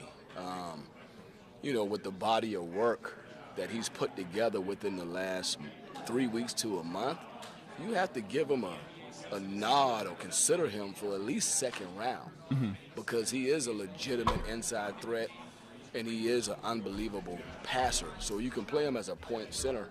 And if you think about the Joker with the Denver Nuggets, I've never seen him dunk a ball, but I see him really pass it and I see him really draw a lot of attention in double teams. So, I think he definitely has a chance to play in the NBA. I think it's the toughest part with Nikola Jokic, and even DJ got elated when he was drawing comparisons to Nikola Jokic, who wouldn't. But for the Joker, it's like, okay, if you let him go get his, he'll go drop 45 on you, and you'll be screwed.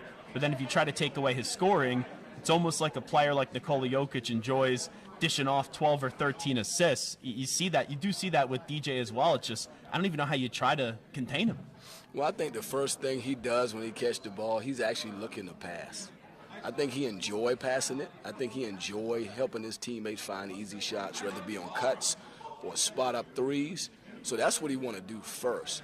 And he's very patient. So he watches the first 2 minutes and see how he's trying to identify how you're going to guard him. And then he gets to his solution. So for him, his first thought is to catch it, look to pass it, and then he get really excited when his teammates make a couple threes because he's waiting to say, you know what, at some point they're going to take the double off, and then now they can't guard me.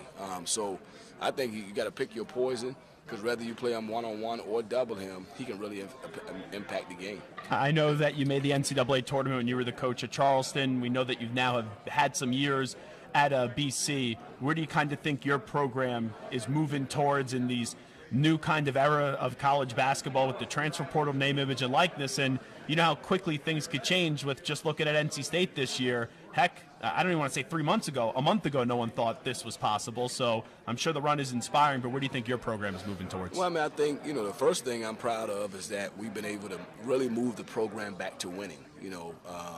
Over the last 3 years, we've been able to, just continue to get more wins and play the game the right way. And then just get into the postseason. So that was a big deal for us. But now in this situation, I think we got to really pay attention to what has taken place in college basketball. We are in free agency right now, so we can't get too emotional if we lose a guy, and we got to always be trying to figure out how do we replace him with the right guys. And that's just where we are. Obviously, NC State made the right decisions on the players they brought in. Those guys are performing, and you can actually realize, you can pay attention to their run here late. You can tell they're enjoying each other. Guys are buying into their role. They got good chemistry. He's got some character in that program. And so I think selecting the right players out of the portal is very important. And if you do it, you actually can make your team better. And I love the way that you said it. And, you are a younger coach when you're in your 70s right now. I understand why coaches don't want to adapt because they're used to just doing things a certain way. But in order to have success in this new era, you have no choice but to adapt. Putting, like me in your shoes, what do you want the fan, what do you want the consumer of basketball to understand about some of the challenges of the transfer portal that it does create now for a coach moving forward? I think what it does, is it really affects the coaches, but it also affects the players. Because, none of us are talking about getting a college degree. Mm-hmm. Used to talk about how important the education was and getting a degree and relationships, but now it's like, okay, which coach you going to invite to the wedding? What's the relationship? Yeah, right. We have to find 3 coaches to the wedding now. Yeah, and at least 2 of them may not want to come. Yeah. So I think that, some of those things as it pertains to the relationships, how important a relationship is, how important getting a college education is. The only thing that is discouraging about what I've seen is those things aren't being talked about anymore. The only thing that's being talked about is money. And so even your career, what's the trajectory of your career? Are you doing well? Are you having success? Okay, then why are you leaving? So, so that's the part that's a little bit discouraging, and I hope that these kids can make the right decisions. But I think for me and my staff, as you lose a guy, you're already getting calls about another guy you can bring into your program. The key is finding the right player, because it's speed dating. You don't have a lot of time to build a relationship. So you have to make decisions a little quicker than maybe you're comfortable making them. He is Earl Grant, the coach at BC. I'm also curious about this. So, my uncle's from Framingham, Massachusetts. So I'm familiar, with the Boston area. When you're a coach, right, in the Boston area, it's such a big pro sports town with the Celtics and the Patriots and the Red Sox and the Bruins. How do you kind of differentiate yourself a little bit in your team so you get that hardcore passionate fan base to really invest with BC? Well, the first thing about it is you gotta win. The first thing about it is just enjoying those teams you just mentioned. Some cities you're in, you don't have the opportunity to enjoy those teams and have relationships with those teams, the coaches and some of the front office people. So that's been really amazing to be able to enjoy those relationships that you can build with those teams, and you can go watch those games. That's unique. But Boston is a place for a fighter, and Boston is a place for a winner. So I think that the people in the community, they know what winning looks like, but they also know what grittiness and fight look like. And so I think if you show up and you play with a great level of grit, they really appreciate that. And that's something that I've seen over the last 3 years of us building a program. The people embracing how hard our guys play, because it is a fighter's place, and it's a place for a person that's got some grit to them. I hate to call Charleston a stepping stone job, but when you go to a school like Charleston, which has tremendous resources, a beautiful campus, you do well there, you get elevated to a bigger job like you've seen, so you know how this works. What do you take away from your time at Charleston, as now we've seen Pat Kelsey get the Louisville job, and now Chris Mack getting back into it going to Charleston? Yeah, it's a great place. I grew up in the city, so I was so fortunate to have the opportunity to be the coach, and build that program and leave a legacy. And I think if you go coach there, you don't want to leave. You really don't want to leave. But I think what happens is if you win and you continue to win, you get to a point where College of Charleston can't continue to make the package right for you. Mm-hmm. Because, typically when you win in this profession and you win at a high level, there's going to be other opportunities to go and leave. And you're not going to leave for a lateral job. So you got to leave for a bigger job. And then some of these jobs that you have a chance to go to, there's great opportunity. And I think that's just, you kind of outgrow the situation, and you have to leave, and you don't want to leave. And I'm sure people can do like Mark Few and stay for 20 years. But, if I look at my situation, I thought Boston College in the ACC, I wanted to coach in the ACC. And I wanted to have make an impact on a program that had great history. You saw what Al Skinner did and Jim O'Brien, and then try to restore it. I think with Pat Kelsey, same thing. He had to leave. He couldn't turn down the opportunity as much as he loved staying in Charleston. Yeah. Well, Coach, continued success. We appreciate the time. Thanks so much for doing this. Thank you. Appreciate it. He is Earl Grant, the coach at BC. Zach Gelb Show, CBS Sports Radio.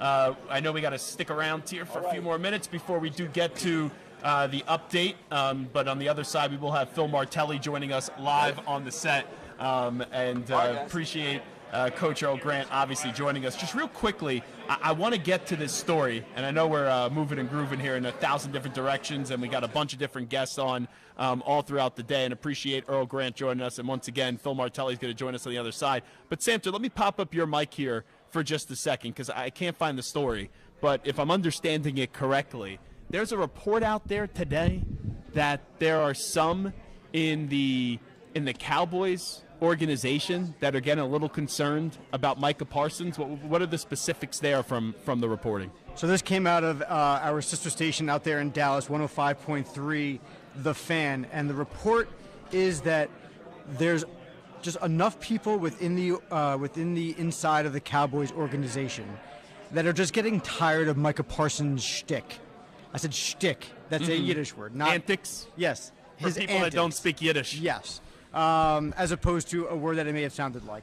And that, just between all the things that he does on his podcast and the way he reacts. So the quote is this: I've heard from way too many people that if Micah Parsons was out of there would be a decent amount of people inside the Ford Center at the Star in Frisco smiling or breathing a sigh of relief. And who had that at 105.3? Do we know who had that at 105.3 The Fan? Let me see. It's fine if we don't have the name, but it's just from 105.3 Fan. So it's credible if it's from The Fan. Yes. But you know what? That seems like hogwash to me. That seems like nonsense. That dude, yeah, sure. He could run his mouth, there's no doubt about it. But he is still a phenomenal football player. He's not Myles Garrett. He is not T.J. Watt. He is not Max Crosby. But that dude is a phenomenal football player. And the Cowboys, I know they're a big brand, and I know they're, Jerry's World and the Star, the Cowboys and all that, but they are not in a position where you could have people in that organization that I don't think that passes the smell test in terms of what there'd be people that'd be happy if they found a way for him to get out of the organization. I don't buy that. So it comes from Sean Sharif. He's the co-host of Sean and RJ's the big I know show him well. there. Yeah, Sean. I'm going to text Sean. I'm going to say, what are you throwing out there? Well, listen. What's this bull junk, as Coach Prime would say? Just because he's hearing it doesn't mean that it's not bull junk or that it's not accurate. Well, who's saying it? Well, I mean, he's not going to rely. No. But I think just generally speaking, listen. I think they understand that he's a good player on the field, but he's also a pain in the ass.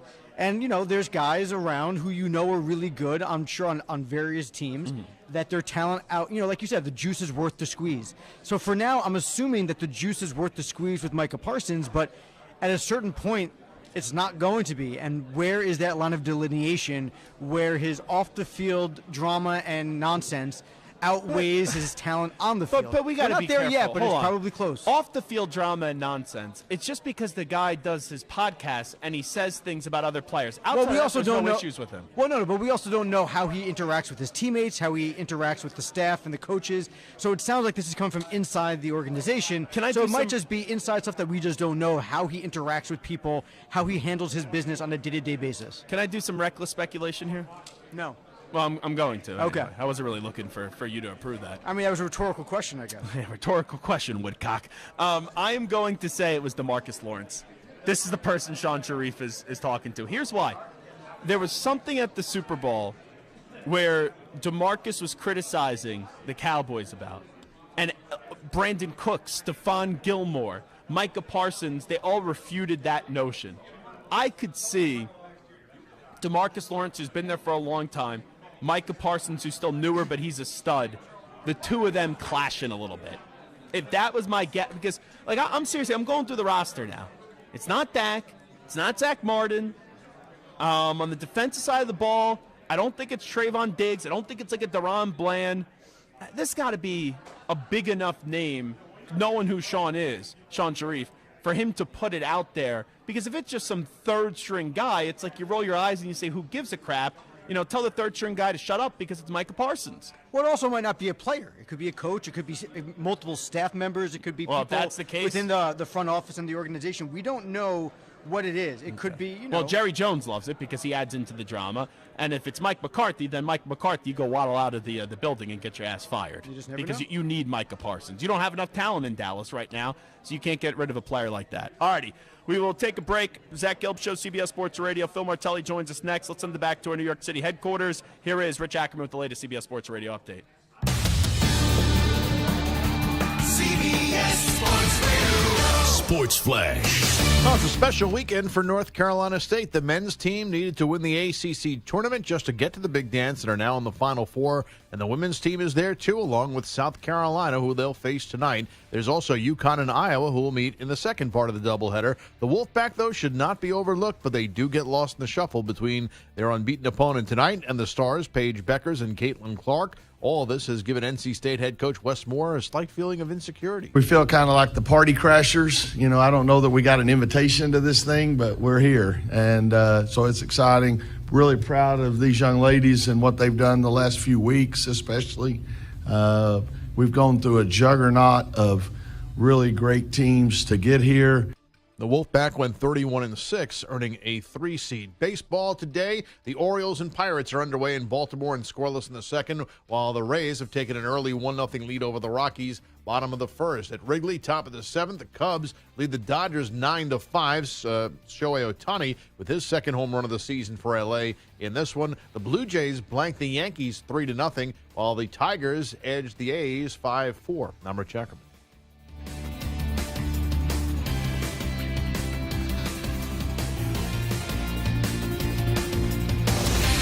CBS Sports Radio.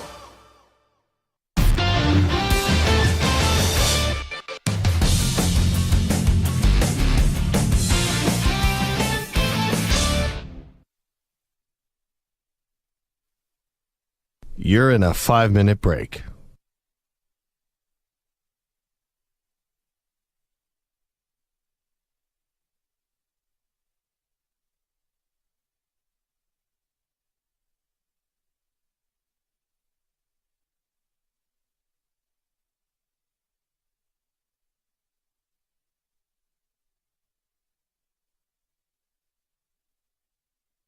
Four minutes, 30 seconds remaining.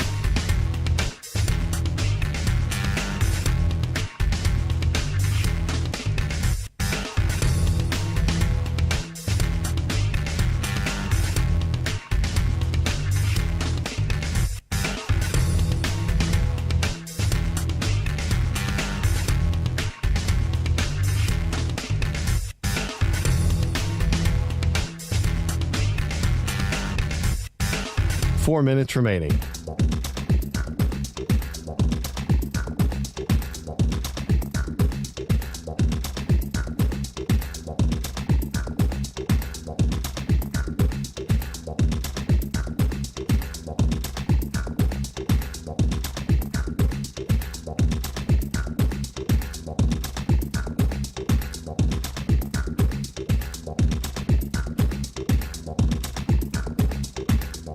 Three minutes, 30 seconds remaining.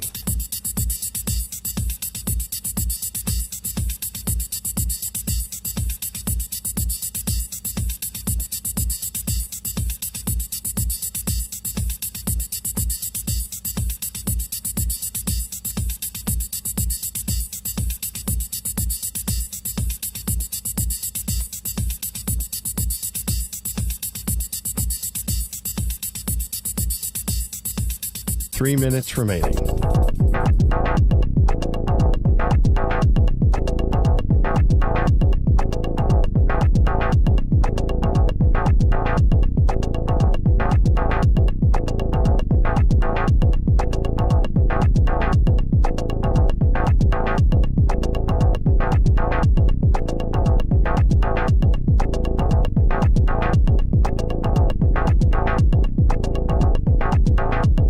Two minutes, 30 seconds remaining.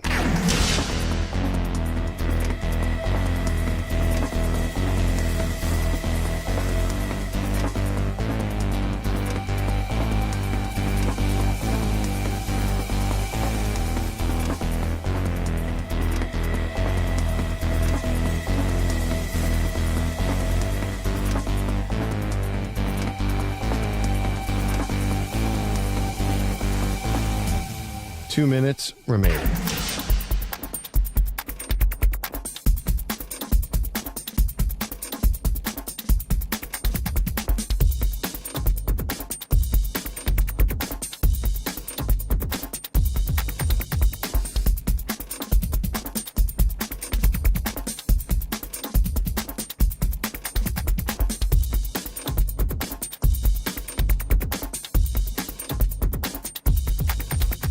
1 minute, 30 seconds remaining.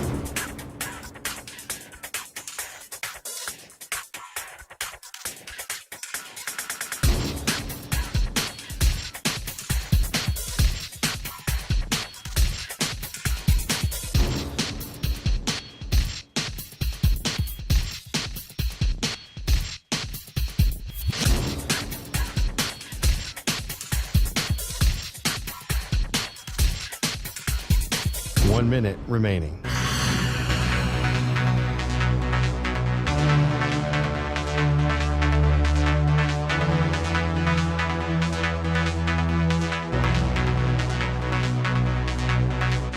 Forty-five seconds remaining.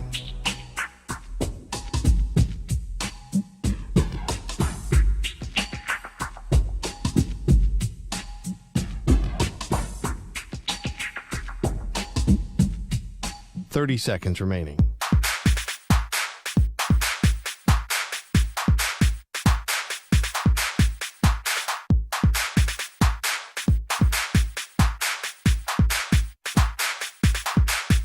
Fifteen seconds.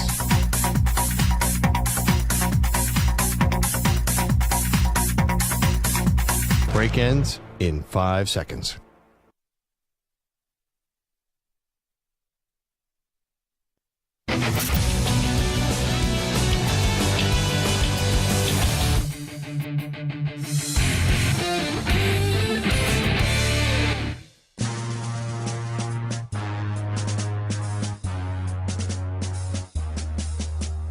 Welcome back inside the Phoenix Convention Center. It is the Zach Gelb Show, coast to coast on CBS Sports Radio, getting you set for the Final Four. And now joining us, one of my favorites. I remember when I was a student at Temple University and getting to cover a few of those St. Joe's and Temple games. They're always fun. Is the longtime coach in Phil Martelli, kind enough to join us right now. Coach, always great to see you. How you been? Great to see you. It was only fun when we had the better players against John Chaney and Dunphy and all those guys. But yeah, Philadelphia basketball is special, and you did a lot of great things while you were at Temple. So thank you for what you did for Philadelphia basketball. Yeah, no, I appreciate you saying that, and thanks so much. And it means a lot coming from you. Let me start you off with this Final Four, because, you know, it's great to see the growth of the women's game, and to see all the stars in the women's game this past year has been remarkable, from Paige to Caitlin Clark, Angel Reese, and Juju Watkins. We go on and on and on. But with the success of the women's game, people then talk about the men's game. And they're like, we don't know where the state of men's basketball is at. And you still get to this Final Four. You have Zach Edey, who's a big star. DJ Burns has become a big star in this tournament. And we know what UConn obviously has been doing. How about the state of men's basketball right now? Well, I thought you were going to start off with women's basketball because, as you well know, how many ever years ago, Gina Auriemma was the JV coach at Bishop Kenrick High School. I was the head high school coach. We've been friends for 50 years. And it is remarkable what they're doing. And I have the sneaking suspicion that at the end of when it's all done, that the Juju Watkins girl might be the best of all time after watching her as a freshman. But college basketball is in a different stage. It's transfer portal, NIL, and then you get to the tournament, and it should be, and hopefully it will be this weekend, just about basketball. Mm-hmm. It's not about who's taking what job. It's not about how much money so-and-so is making. It's about the players, and the guys that you featured have been just absolutely remarkable. And I think the power runs that have gone on, like Connecticut is powering through this tournament, but no less than Purdue is powering through the tournament. And really, NC State, I mean, how do you win 9 straight elimination games? It's all the legs. Without being like just such a powerful force. And I think Alabama's embracing, and I'm not a big analytics guy, but they're embracing of offensive basketball. I am a big offensive guy. I think that, like, they'll drum me out of the Coaches Association, which is meeting right downstairs here when I say this, but everybody is defense wins championships. Yeah, but you know what? No championship in every sport has ever been won 2-0, maybe in hockey, but you have to score. And I think Nate Oates and the way that they have accepted and taken on this challenge of being an offensive juggernaut is just absolutely amazing. So you have unbelievable matchups, you have really terrific games, and you have personalities, right? You have real personalities in these games. So college basketball is in a good place. We have to be careful, and all of us who are caretakers have to be careful of the sport because of NIL, because of transfer portal, because of coaches moving around so quickly.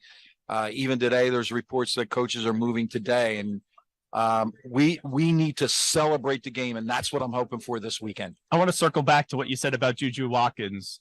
Sensational, phenomenal. Everything's right in front of her.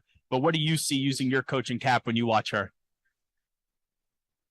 I think she's actually playing a game that's different than anybody else is playing. And I don't have, even though Gino and I have been lifelong friends, I have no connection on a Maya Moore. But Brianna Stewart was different, and Tarazi was different. And I watched them because of my connection with Gino. I just watched the game the other night against Connecticut, and her movement is different. Her understanding, and I think a lot of it is we often knock youth basketball. You know, it's not good, or youth sports aren't good. But if you can get a young lady that ready, and look at Reed Shepherd, if he can be that ready, everything's not wrong with youth sports. We have to make sure that we use it as a growth experience, not just as a player, but as a human being.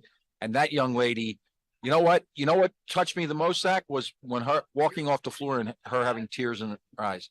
Because you think with all the accolades, it could get team success, but not in that situation. I thought that was a beautiful moment. So the last few years, Phil Martelli, you were with Michigan. I know things eventually have ended with Juwan Howard. How do you just look back at that experience, and at the end of the day, why didn't it work the way that people envisioned it? Great question. First of all, for me, I got more than I gave, and I tried to give everything I had every single day. But to have been in the presence of Juwan Howard, an offensive mind, an NBA mind, coaching in college basketball, Howard Isley as the offensive coordinator, just a brilliant guy, soft-spoken. Sadie Washington, both Howard Isley and Sadie Washington will be head coaches, and to know that they had an impact on me as I kind of even grew in my knowledge after a long career. The biggest deal that I take away is I took away friendships. I took away relationships. Terrific players, great run early, and ended up being a number of body blows that were hard to respond to as we went through things. We took a body blow when Hunter Dickinson transferred. We took a body blow when Juwan had serious heart surgery.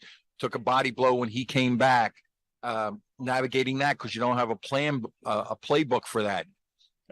We took a body blow with our point guard not fulfilling academic responsibility. So it was all body blow, and it played out on the court. It was not easy to sit through, but I do know this. I know that having been there and seeing the excellence that Michigan projects and what they expect, and the fact that Dusty May will get all the support, not that we didn't get support, he'll get support, and you win a national championship in football, then why not in basketball? I know you as a coach, and then I also know you away from the court, and I've seen the work that you've done with Coaches versus Cancer.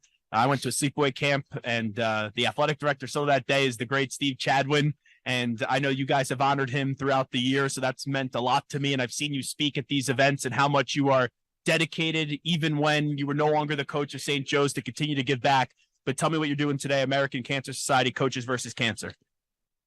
Well, it is a drive. And I think that all coaches out there, I don't care if you're a grizzled veteran or a young coach, I think that your responsibility is to give back.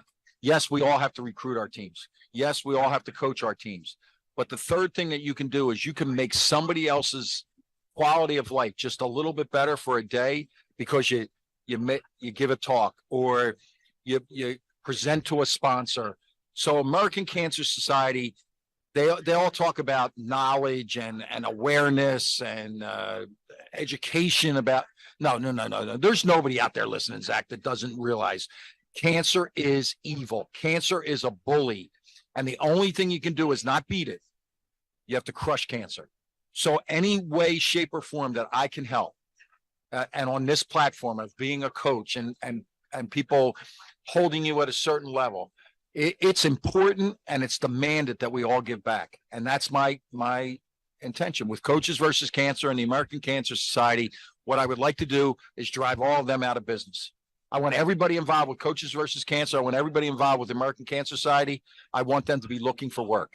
Not that I wish that on anybody, but we have to get to the point in this country that we are cancer free. And if I can do it with one statement to a great guy like you and your wide audience, then count me in. And all of us can help. Could be $1, could be an event, it could be a prayer, but we all have to get behind crushing cancer. I know you got to run. Last thing I want to ask you, Coach Phil Martelli. I'm for NIL. Yes, sir. And we've seen coaches, right? They get up there in age and they can retire, but I think we all know why Coach K and Roy Williams and Nick Saban are no longer coaching. It annoys me, and I say this as part of CBS Sports Radio and CBS. It annoys me that Jay Wright isn't still on the sideline, and I think that's because of NIL right now, this new landscape in college basketball. Does it disappoint you that he's still not coaching? No, it disappoints me a great deal. And saying that, the younger guys have to be ready, but it's our game. It's our game. It's our profession. It's our game, whether it's the NABC, whether it's the individual conferences. We have to recognize the young people involved in the game need to be taken care of. We are all responsible, NCAA included. Let's make sure that we have guardrails so we're not setting kids up for future failures. If you're 18 or 19 years old or 21 years old and you're making $100,000 and then basketball ends and you don't go pro and you want to go be a bank teller, is there any bank that's going to pay them $100,000 in their first year? We're setting these young people up unless we educate them. That's one. Two, they're also being pried on by agents, taking percentages that are just completely absurd. Let's make sure that we have this good idea. Let's have this really good idea where the young people who run the game basically get taken care of. And we as coaches have to remember one thing. We're educators first. We're not coaches. That's a title. We're educators. How can we and how can our institutions help these young people in different and sometimes difficult times? He's Coach Phil Martelli. Coach, always good to see you. Thanks so much. Zach, I really appreciate you. Looking forward to some Phillies baseball this summer. There he is, Phil Martelli, joining us on Radio Row. It is the Zach Gelb Show on CBS Sports Radio, live from the Phoenix Convention Center. And I know Coach Martelli, as passionate as he is about basketball, and he had a good chapter at Michigan after the departure from St. Joe's, where he was there forever. And you remember his great team with Jameer Nelson. I always used to joke with Coach Martelli, that's why he brings up the Phillies line at the end, that I think he's more passionate about Phillies baseball than he actually is with coaching college basketball. And we know the really passion that one Coach Phil Martelli and the excitement Phil Martelli does have for the game of college basketball. And I hope he could continue to find a way to be coaching somewhere once again real soon. So it's a very compelling dynamic that we do have here in Phoenix, because the men's tournament forever, right? It's talked about. And you have the storylines that are created when you take a glance and you look at, obviously, with Purdue going up against NC State. And I think that's going to be the closer game with the matchup of DJ Burns and then also Zach Edey. And on the other side, you have Alabama and UConn. And I think we'll know early. I think in the first 10 minutes, Alabama comes out and they're firing from three. They're clicking on all cylinders. They're hitting their shots. Then I think that's going to be a game. But you always have that thought in the back of your cabeza, well, no one's really been able to give UConn a game. And that's why I keep on saying this to everyone we bring on, just to see their opinions, because we're all raving about UConn. Like, oh my God, the UConn Huskies, they are phenomenal. But the crazy part is they haven't played a good game yet. They haven't played their best game yet. And that shows how dominant they are, that they're still beating everyone by 10-plus points. And they're still beating the snot out of each and every team. So that's the thing to me with UConn. And that's the great unknown with UConn. When can they get their better gear? And they don't even need their better gear. Because still, even when they haven't been playing at their best, like that Northwestern game that they played, they didn't shoot the ball well. They still kicked their ass by 30 points. It was wild. And that's what's so crazy about UConn. Everyone knows they are the team to beat. Everyone knows UConn is the preeminent team in this tournament, and still, they haven't even played their best game.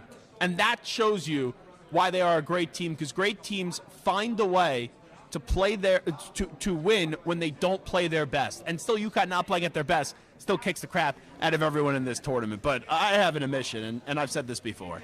As much as I can't wait to watch these games tomorrow, you look at the women's side, South Carolina, the undefeated run, now going up against NC State. But as big of an excitement there was for Iowa, LSU, I don't want to say I am more excited, but I'm just as equally as excited to see the matchup tonight between Caitlin Clark and then Paige Beckers as well. More from the Final Four next.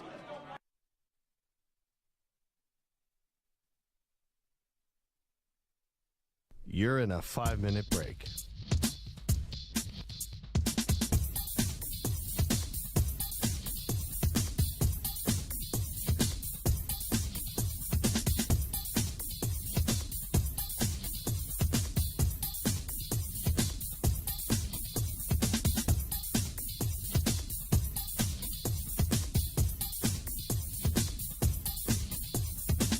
Four minutes, 30 seconds remaining.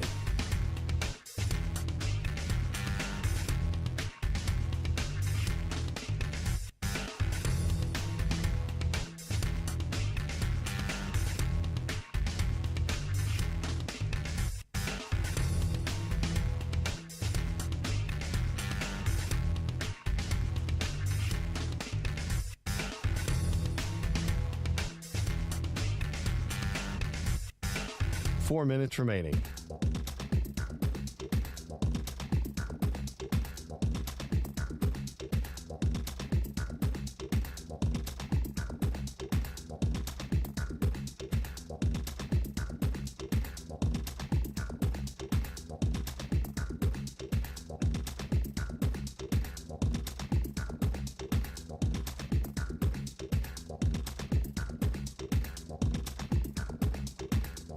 Three minutes, 30 seconds remaining.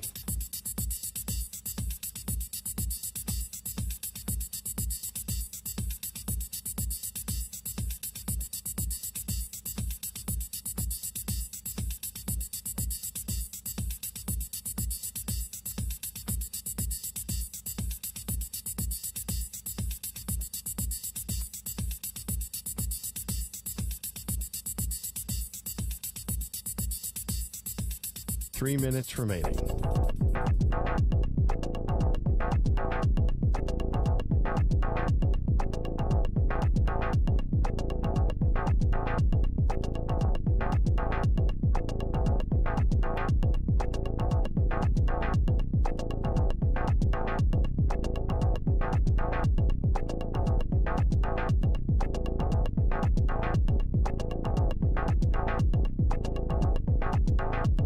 Two minutes, 30 seconds remaining.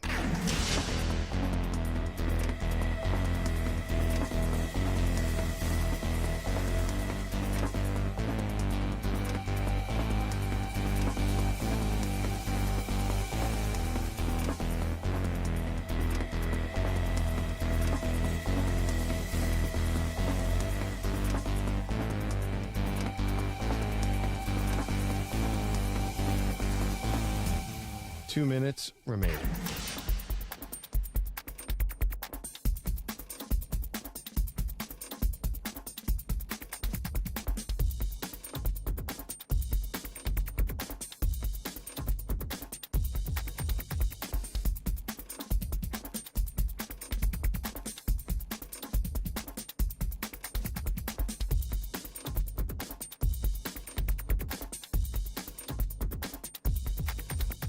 1 minute, 30 seconds remaining.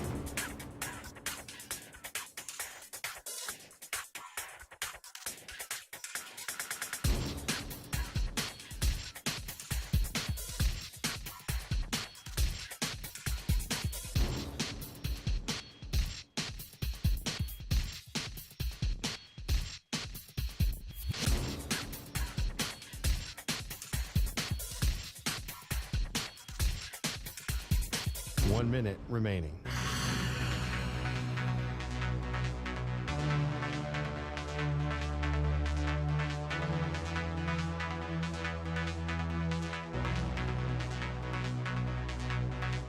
Forty-five seconds remaining.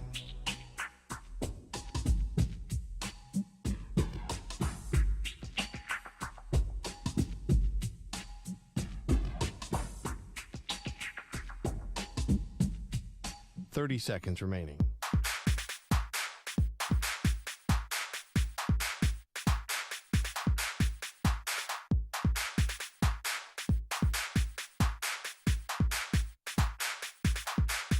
Fifteen seconds.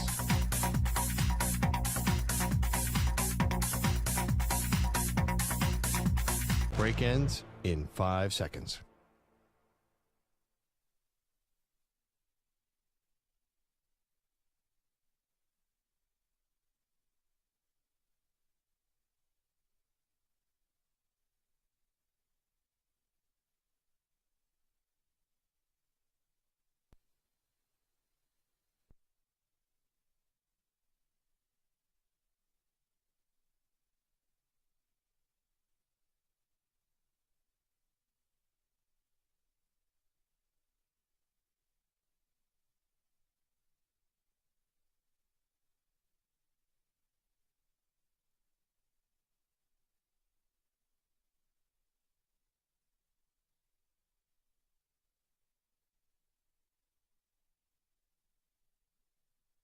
We continue. This is Zach Gelb Show, coast to coast on CBS Sports Radio, rocking and rolling from a jam-packed Phoenix Convention Center, the site of the Final Four. And we all remember our next guest for what he did last year in the NCAA Tournament with the greatest upset I've ever seen in March Madness, and that was when Fairleigh Dickinson, as a 16, did defeat number 1 Purdue.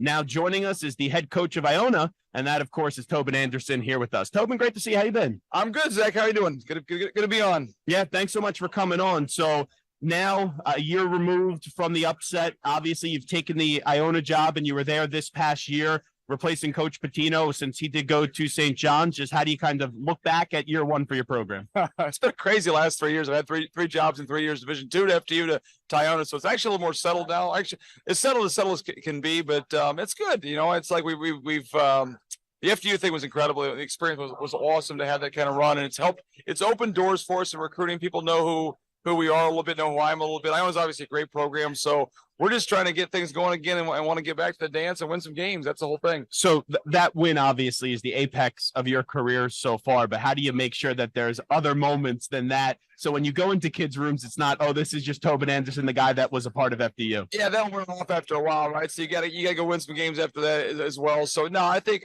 once you've been in this environment and had a chance to win games in the tournament, it's such a drug. It's such a you want to get back here as soon as you can and win and have a chance to advance. And so we're all motivated to do that and have more experiences. But yeah, we need to get back here next year. That's the whole goal. We all remember after the playing game, your speech to your team, and that got let out and that got broadcasted publicly. But I think it showed the mentality that you need, because everyone could say, oh, we expect to win. But there's a difference in saying it and actually believing it. And it's amazing how your team knew when they got on the court that even though everyone looked at you guys as a Cinderella, you guys didn't have a Cinderella kind of mentality. Well, I knew our guys, right? Our guys thrive off trying to prove people wrong, chip on their shoulder. Like they were our three best players. The three guys in that Purdue game were all Division II transfers, kind of like the kid in Oakland. The kid, just like they wanted to go show the world they belonged at that stage. And so I knew playing into that a little bit would get them going. So when you have guys like that, they're motivated to play at the highest level. So I probably stirred it up a little bit too much, but I thought we had a chance to do something special, and those guys, they definitely proved that. Coach Tobin Anderson here with us. I think it's the most boss baller move I've ever seen in March Madness, because anyone can can pull off an upset. Your guys is totally in a different category. We know it's only happened twice. You guys were the second time.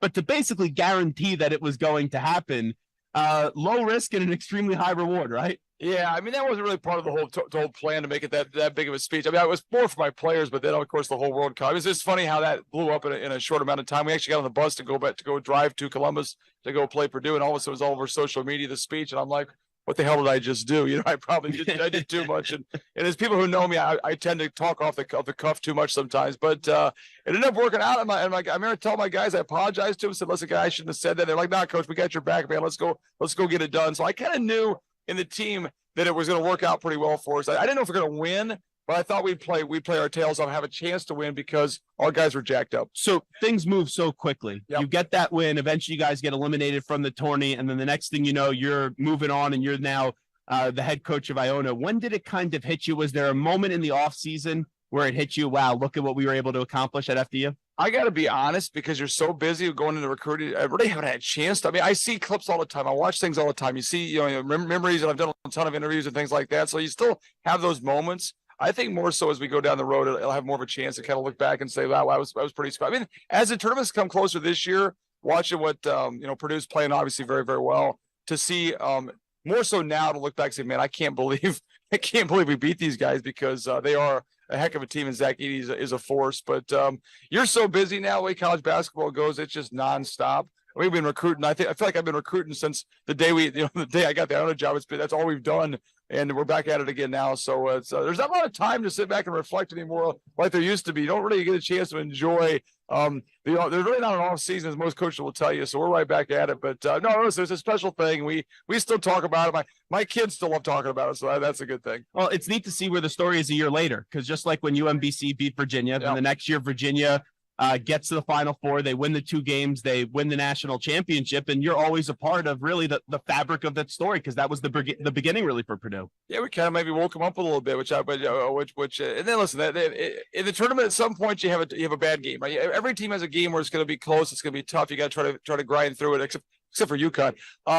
So if you can win that game, if they didn't beat us last year, maybe all of a sudden they go on a run and go to the Final for a chance to win it. You never know. So it's like you got to kind of win those grinded out kind of games. Like there'll be a game, one of these games on Saturday will be closer than expected, and whoever can not play their best and still get a win, it's a huge advantage, because you don't most of the time you'll play your best, but there'll always be a game and it's not. And if you can just find a way to steal that one, that's a huge advantage. How do you prepare for a Zach Edey?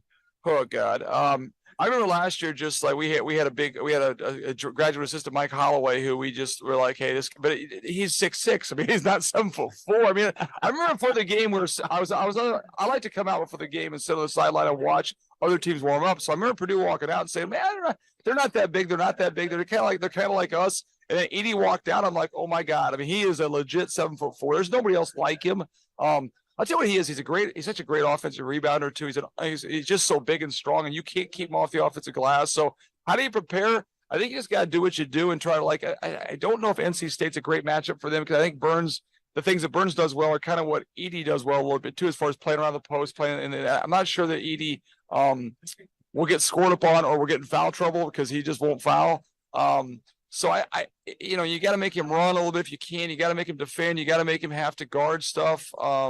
And then you got to hope that he misses those little 4-foot, 6-foot shots, and if you foul him, he's shooting free throws pretty well right now. So I think the advantage has to be in the backcourt, where your guards have to cause him problems. And I think NC State's got good guards. I know UConn's got really good guards defensively, which I think will cause Purdue problems if they play on Monday night. Yeah, and that's what I think we're going to. I do believe that Purdue's going to beat NC State. I'm just curious, can Alabama give UConn a game? Because we know they could score. Their defense has gotten better in this tournament, but then it's still UConn, where they haven't even played their best basketball yet, and they're still beating everyone by 20 points. Alabama is a very good offensive team. And if they shoot threes and Nelson makes threes and Sears makes threes and those guys play well, I mean, there's a chance to hang around. And the one thing UConn has not been tested yet. They haven't played a close game in a long time. So I think if Alabama can hang around and make it into a second half game, all of a sudden there's 8 minutes to go and it's a tie score. It's a 1-possession game. They got a chance, but UConn is just playing at a really high level right now. And they got a little bit of edge to them too. A little bit of hurdle. I mean, I've known the Hurley family for a long time. They've all got it in. The dad had it. Runs in the family. I love love Senior. Yeah, he's great. He's been a good friend, and he used to come to our practice. So we came to our practice one time when I was in Division II, and there was a little bit of a skirmish, and I could just see his eyes light up, like he likes stuff like that. So they got an edge to him like no one else has. When I was at Temple and the attendance wasn't great for the game, it was Rhode Island and Temple, and Danny and Bobby were on the same staff. And I love Fran Dunphy, but Fran isn't the most vocal.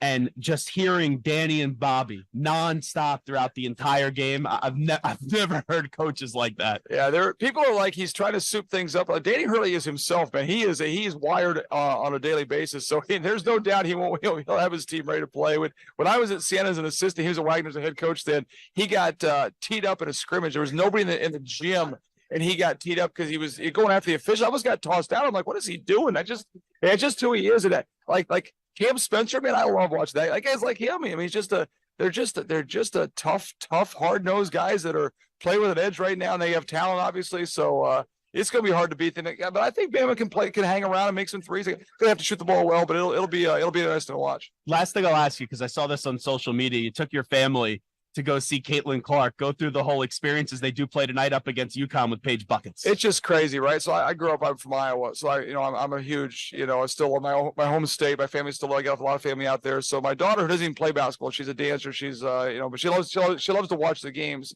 I'm not sure she's ever watched a women's game until this year. And she's like, well, I gotta go watch, I want to watch Caitlin Clark play. So we drove up there, watched the game on Monday night, and to be in that arena to watch the LSU Iowa game and the excitement there was for that thing, and the enthusiasm for women's basketball. Caitlin Clark, man, a lot of people helped that, but she's really kind of been the driving force for the last couple of years of getting people excited. Like, man, I think the whole world's going to watch the games tonight. I was on a Zoom with the recruit this morning, and me and the recruit and his mom talked about the women's Final Four for like 10 minutes. That never would have happened. So I think it's a great thing for basketball, women's basketball.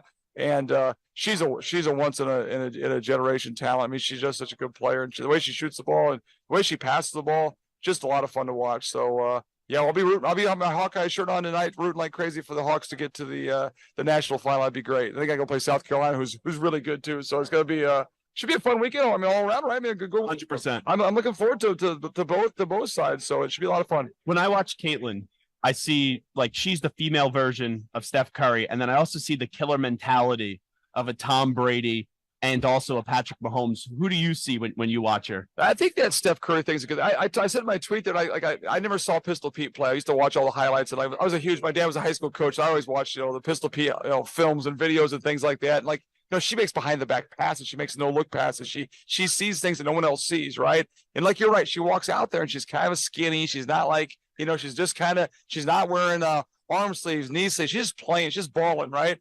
And she's got that killer mentality of like, you're not going to stop me. Like, you better figure out something else to do here, because if she had 41 points and 15 assists or 14 assists in the biggest game maybe of the season, like she likes that kind of, she likes all the smoke, as they say. She wants the notoriety, So I think she'll play great. It'll be fun tonight. I mean, the whole UConn thing where they didn't recruit her, that'll be interesting to see too. So no, she's like Steph Curry a little bit. The Pistol Pete flair a little bit, right? I like the Tom Brady idea too. She's mentally tough, you can tell. So typical Iowan. I talk to my staff all the time. Typical Iowa, like mentally tough kind of people. So he is Tobin Anderson, Coach. Good luck at Iona. Good deal. Thanks for doing this. Thanks, Zach. I appreciate it. All righty, Tobin Anderson there with us on Radio Row, sponsored by Werner. Werner is the official ladder of NCAA March Madness and the official ladder of construction professionals everywhere. Reach new heights with Werner. Available nationally at Lowe's. Love ending the conversation talking to Tobin Anderson. That was pretty neat. Him and his family get in the car. They go drive to see Caitlin Clark play the other night when she was in that Elite Eight game in, I believe it was Albany. And for them to go see a player like that, it just shows the appreciation that others in this sport have for what Caitlin Clark has been able to do. And I know some people are like a little fatigued now. Some with the Caitlin Clark story. I'm not, but it just shows where the women's game is at. And you could say maybe it is lightning in the bottle. I think the big story now becomes the development and the continuation of what has been already a really impressive career of a Juju Watkins at USC. But you look at Caitlin Clark, we know she's going to WNBA next year. Angel Reese announced the other day that she's going to the WNBA. You have from one matchup of Angel going up against Caitlin, and then it gets followed up by UConn and Iowa with Paige Beckers going up against Caitlin Clark, and then what it could be in the championship game. Like, even if, see, this is where you know that women's college basketball is in a good spot, that even if Iowa loses tonight, there's still going to be great intrigue of Paige Beckers potentially going up against South Carolina in the national championship game. So the big winner of March Madness so far, it's been women's basketball because of these storylines that we've seen and just a sensation that's not only been Caitlin Clark, but others. Okay, we'll take a break here from Radio Row. We got about 45 more minutes to go in the program. We got one more guest for you before we do say goodbye, and we should be joined momentarily by a guy that joined us in studio a few weeks ago. He was excellent at Kentucky. A lot of you remember him from his NBA career as well. Jamal Mashburn will join us on site next. You're in a 5-minute break.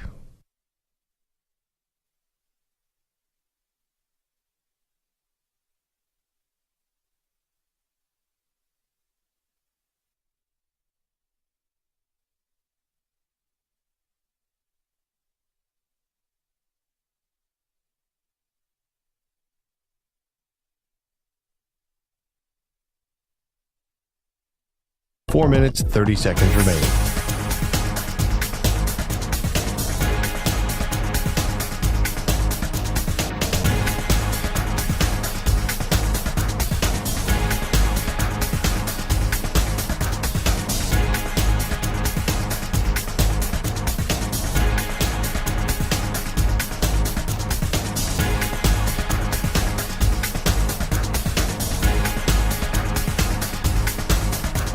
Four minutes remaining.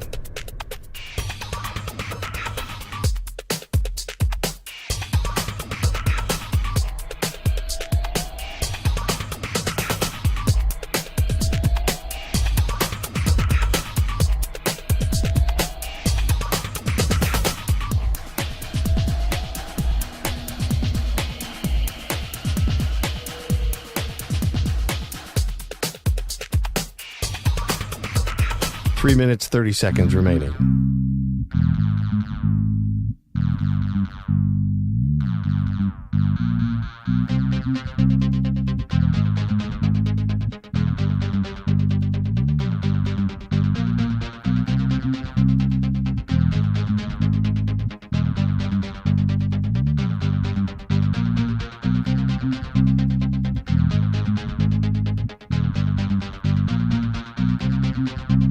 Three minutes remaining.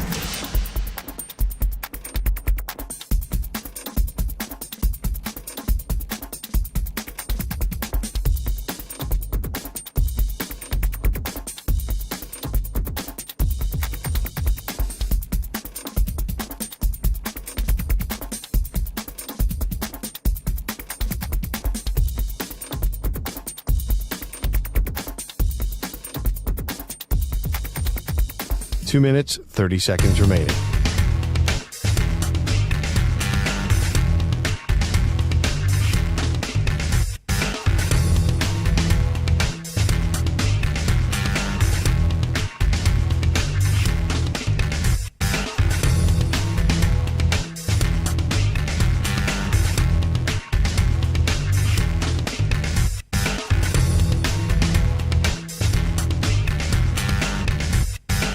Two minutes remaining.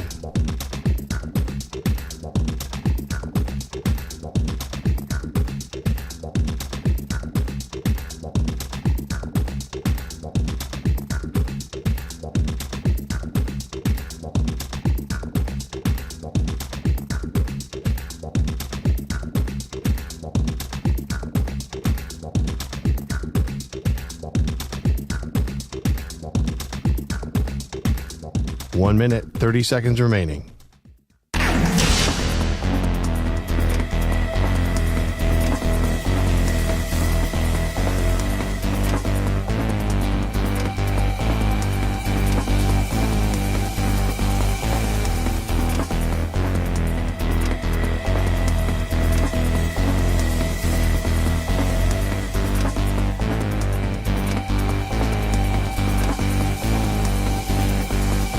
1 minute remaining.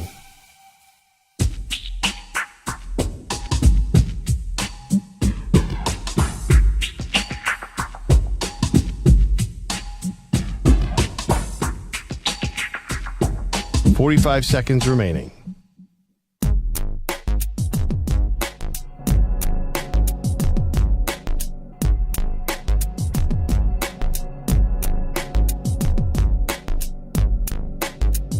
.30 seconds remaining.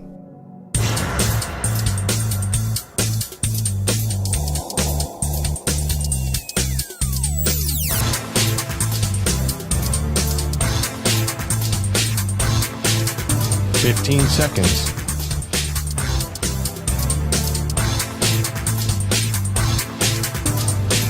Break ends in 5 seconds.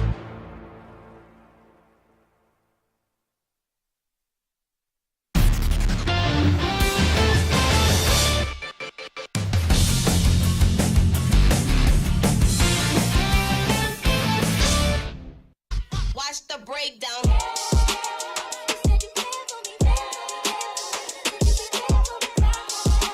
We continue. This is Zach Gelb Show, coast to coast on CBS Sports Radio. We're sponsored today by Wrangler. It's Wrangler season out there. Open roads, endless horizons. Shop Wrangler.com for new denim styles. Made for you next adventure. Wrangler for the ride of life. We're back inside the Phoenix Convention Center. My next guest joined us a few weeks ago in studio. That's a former NBA player, Kentucky superstar in Jamal Mashburn. Jamal, great to see you as always. How are you? Good to see you, man. Always a great opportunity to chat with you, man. I really enjoyed it last time. Well, I appreciate you saying that. Let me start you off with the big news today. Bronny James has declared for the 2024 NBA draft. Now he still has the option to go back to college and hit the transfer portal. That's what I kind of think will end up happening. But what was your reaction to that? Well, I just heard about that when you just mentioned it to me. I think, I think he's in a different situation than a lot of other kids. And, his dad is being LeBron. LeBron carries a lot of weight at the NBA level. But I do often think that looking at LeBron from the outside in, I think he's going to do the best thing and guide his son to the best possible choice where he can develop as a pro player. If that's at the pro ranks, that's at the pro ranks. If it's at another school, that's at another school. But I think for Bronny, he needs more time to develop.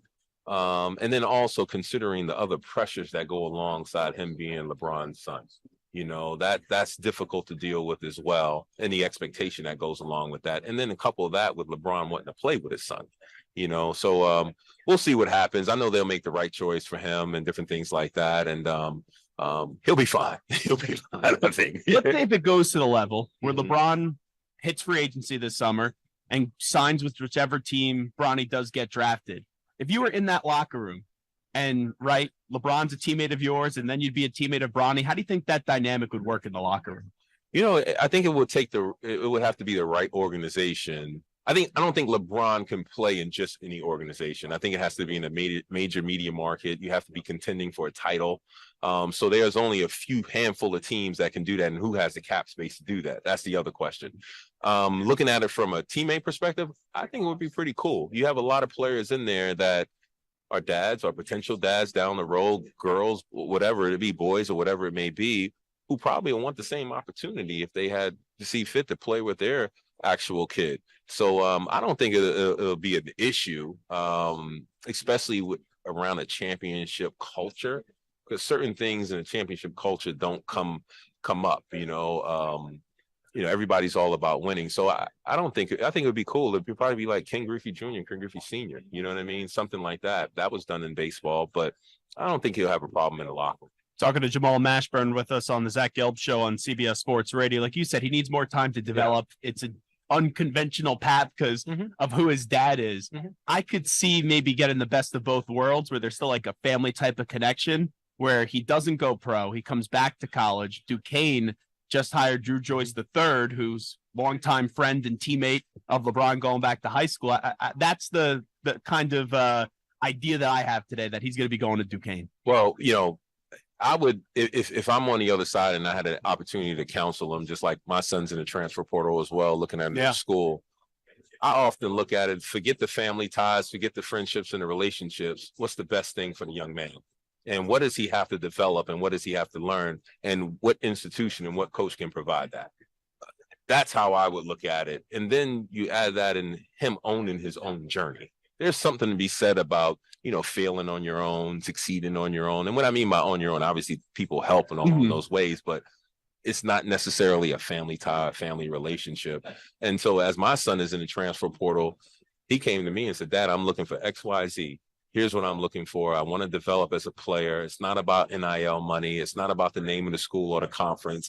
I want the best situation that could help me become a professional basketball player from an individual player standpoint while still having success on the court as a collegiate athlete. So,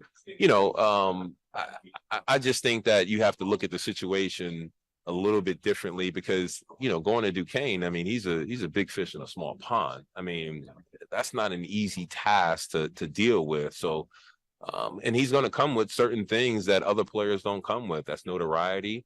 That's NIL money. He may have a bodyguard on campus. There's a lot of other things that come along with him. So the environment and the fit is going to have to be phenomenal, and you're going to have to also have a coach that's going to have to protect him a little bit as well and has knowledge of that because in social media and all these things that go on, he's going to be the face of that particular program, good, bad, or indifferent. Have you changed your tune at all when it comes to Coach Cal? Because I know last time we talked, they didn't go through the loss to Oakland, seeing them go down again to a smaller school. Has that changed your opinion on Calipari at all? No, it hasn't changed my opinion on him at all. I think he's there are certain situations and certain programs where it's just the right fit for not just X's and O's in basketball. There's a lot that goes on with that University of Kentucky job.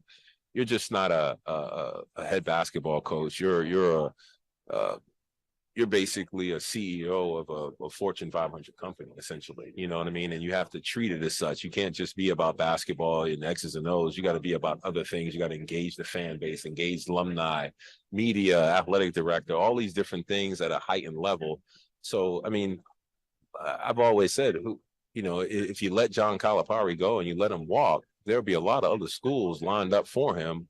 But who could come in and fit that particular situation, that particular mold? I'm sure there's a lot of guys on the X and O side that can do it, but what about the other stuff? No, it's a great point. Before we let you run, I know you do great work with the Box Out Colon Cancer campaign, boxoutcoloncancer.com. Tell us more about it. Yeah, I teamed up with Exact Sciences and Blue Hat Foundation to get people screened who are 45 years and older. And it's personal to me, as we talked before last couple of weeks ago, is that, for me, my mom dealt with colon cancer.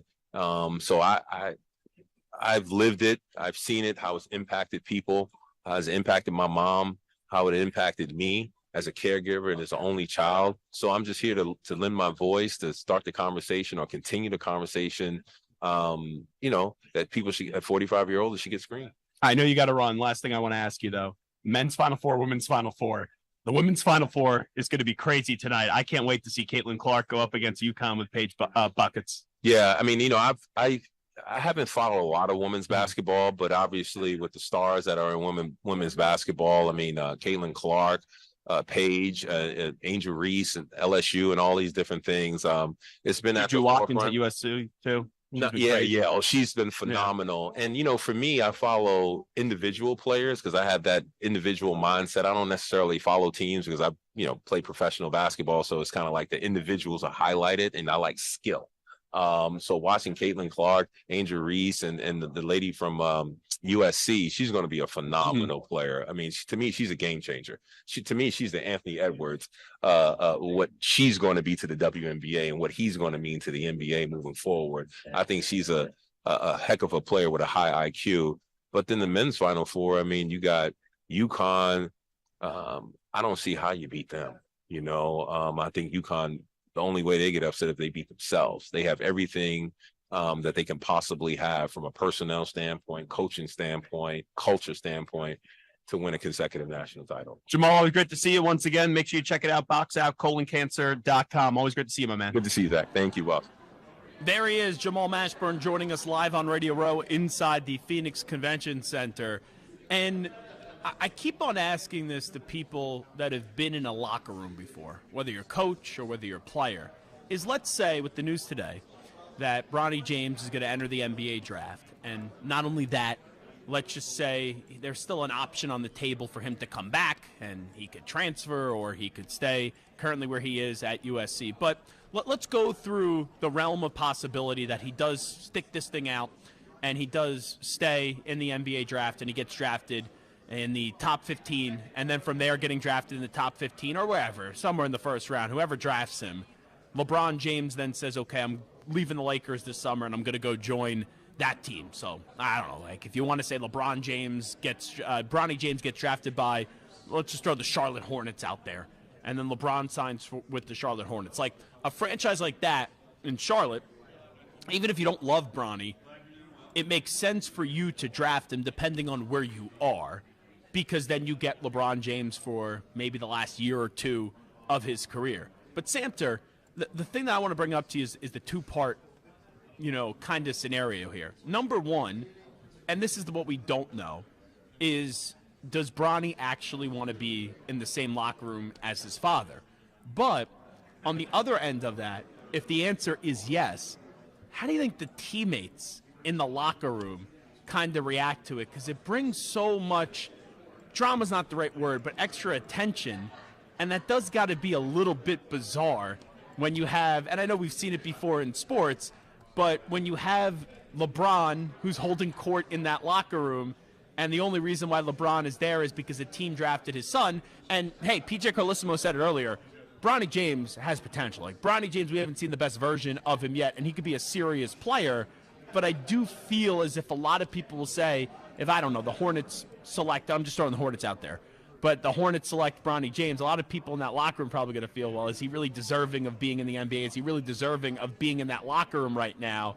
But it doesn't matter if you think he's deserving or not, and I think he can be a good NBA player one day, but either way, there's always that LeBron sentiment, and I wonder how that dynamic will work in the locker room. Well, I think, one, that LeBron is like a good enough leader. LeBron is a kind of guy who, like, people respect, not because they have to, but because they want to. Okay. So I think that if they, you don't hear a lot of guys who were teammates with LeBron saying negative things about LeBron afterwards. There aren't many. Most guys, Mario Chalmers has said some stuff. Obviously, there have been a couple other, but for the most part, most guys who play with LeBron love LeBron, and they would go to war with him, and therefore they would back him if his son was there. And to what Mashburn said, a lot of these guys have kids too who might be making. Yeah, I never thought about it that way. It was a good point what he made. Continue. Right, so they might look at it like, man, this is so cool. Good for you, LeBron. Like, now, unless Bronny is like a troublemaker and he's terrible and he just doesn't belong. Yeah, which no indications are that from the way LeBron has raised Bronny that he would be a troublemaker or anything like that. But there is that question of how good is this kid? And unfortunately, because of what happened in the offseason and then USC managing the minutes and having a down year, an underwhelming year, we never, it's kind of crazy. The two most talked about athletes' sons recently have been, or family connections, has been Arch Manning and has been Bronny James. Those have been the two. And Shedeur now too. Yeah, Shedeur too. You are right on that. So Shedeur, there was a question when he was coming over to Colorado and now being put in more of a spotlight how good he could be. And I know the team didn't play well, but you've seen the ability and the raw talent that Shedeur Sanders has been able to display. But the Arch Manning and Bronny James hype, like the Shedeur hype has really just been the last 2 years. The Bronny James hype has been there for a while. The Arch Manning hype, heck, his high school games were broadcasted. So you look at two guys who had their high school game broadcasted, in Arch Manning and Bronny James, and we still don't have any answers on how good they could be. It's always potential, people raving about them, the background with the Manning family, and obviously LeBron being who he is. But we barely got to see Bronny play this year. It was extremely limited minutes for Bronny James. And for Arch Manning, there's a good chance now we're going to go through 2 years without really seeing him play football, because I know he wasn't redshirted last year, but he's practically, it felt like he was redshirted because of the fact that you had Quinn Ewers take Texas to a level they haven't been in a long time. Malik Murphy, who's now the Duke quarterback, he was the backup quarterback a year ago, but now Arch is the backup quarterback, and if Quinn Ewers doesn't get hurt, which, to be fair, he's been hurt now twice, we're not going to see Arch Manning, and that's just wild with how much that's why I always feel awkward talking about high school kids, and I know now they're college kids, but with how much conversation and attention because of their last name that both of them had in high school, we still don't know a year into Bronny James' college career, and now it's going to be 2 years into Arch Manning's career, what they are on the field or what they are on the court. And it feels a little bit different for the basketball players because those guys are oftentimes one and done. And so they're, they go right from high school. I mean, we used to have those high school guys that came right in like Kobe and Sean Kemp and, all those guys, Tyson Chandler. And so we were used to seeing guys going right from high school. And so now it's still that 1 year gap. In college football, there's at least a 2-3 year window. So you're not typically talking about high school football players as much as you're talking about these high school basketball players. So I think with Bronny, it's, Okay, yeah, because you got to stay in college for 3 years until you go to the NFL too. Exactly. So there's that side of it that you're used to seeing these young guys in the NBA who you just saw in high school because they played a very short time in college basketball. The problem with Bronny, Al Jefferson. I don't know why that. I was trying to think who the name was. And the thing with Bronny though is like his stock was rising and then it was falling his senior year, and it skyrocketed back up after the McDonald's game because he got hot. He hit a bunch of threes. He played some good defense. He's also made a couple grown plays. into his body too. Sure, but like his stock was down before that game. His stock was way down, and then it went back up. And then obviously we had that terrible incident with his heart situation. And like Jamal said, and like others have said, it seems like even PJ said he's not ready, but that doesn't mean he's not going to go. Correct. I just worry that with his dad being there, and with the circus that's going to be around it, and with him being in the NBA and all that stuff, he's not going to necessarily get the attention he's going to need to develop what he needs to develop. The thing, though. And I wonder, and just one more, I wonder if LeBron is just like, listen, I can only play 1 more year, and that might be kind of forcing Bronny's decision in a sense that he's like, I might not be ready, Bronny might not be ready, but I want to play with Bronny, and since this is my last year coming up in 2025, this is my only chance to play with Bronny. And I hope that Bronny is not making his career decision so he can play 1 year with his dad. I hope that he's not making a decision that's going to impact negatively his career so he can play 1 year with his dad. That would be a travesty. It would be, and that's still what we don't know. We don't know if Bronny actually shares that same dream and that same vision that his dad has. And even if he does, maybe he still wants to play that 1 more year in college just so that he can get that seasoning, just so he doesn't need the money, right?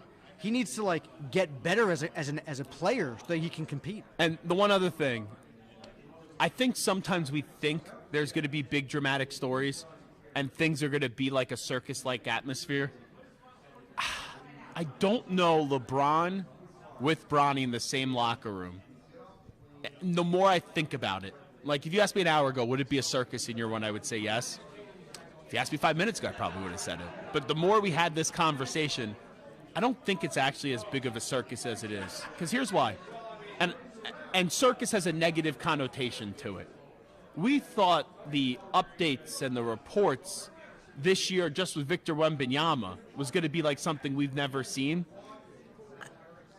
As great as Wembanyama has been, and he could be Defensive Player of the Year this year, right? He's going to be Rookie of the Year. Perloff's going to be in some car driving to San Antonio like a schmuck. But it doesn't feel like there was a circus around Victor Wembanyama this year. And a big reason because of that, he's in San Antonio. And Greg Popovich knows how to handle that. Exactly, and Pop is the coach.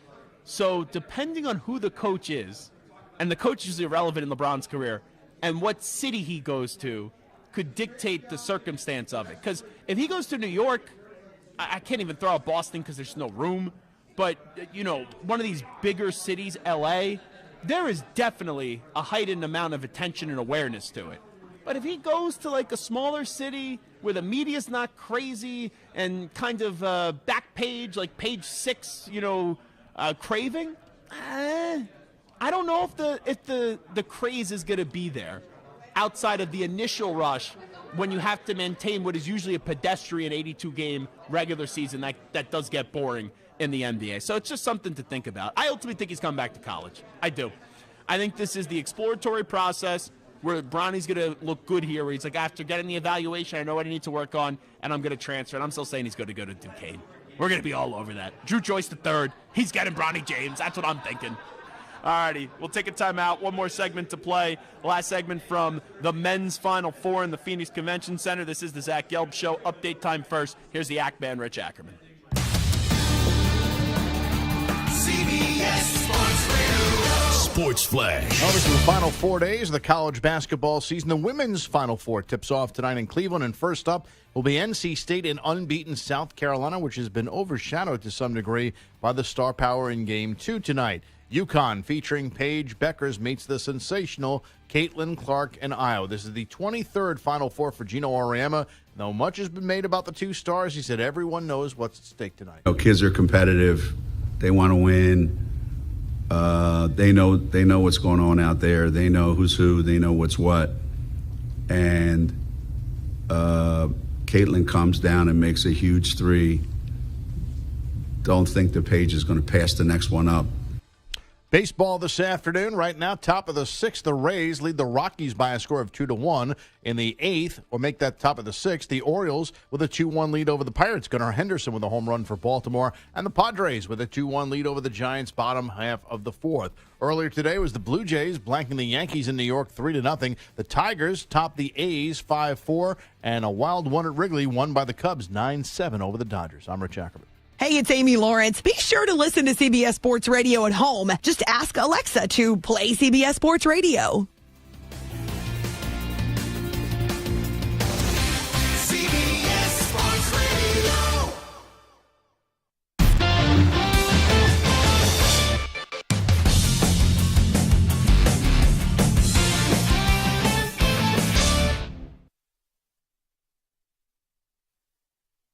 You're in a 5-minute break.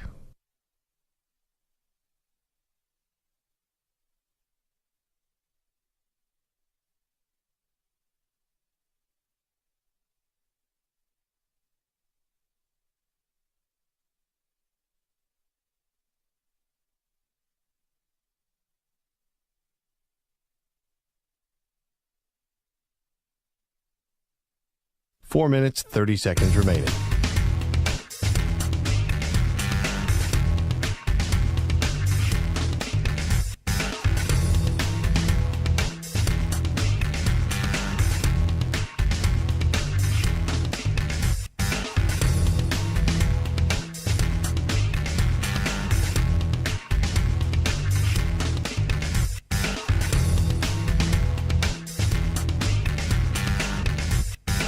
Four minutes remaining.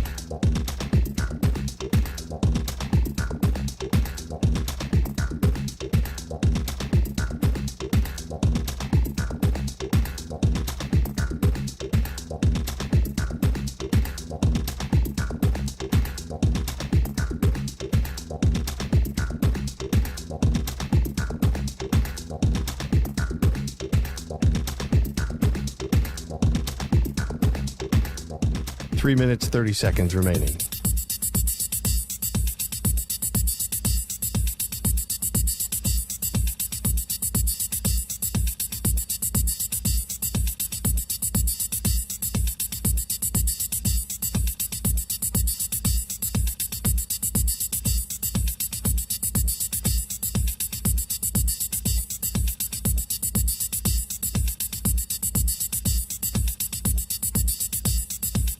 Three minutes remaining.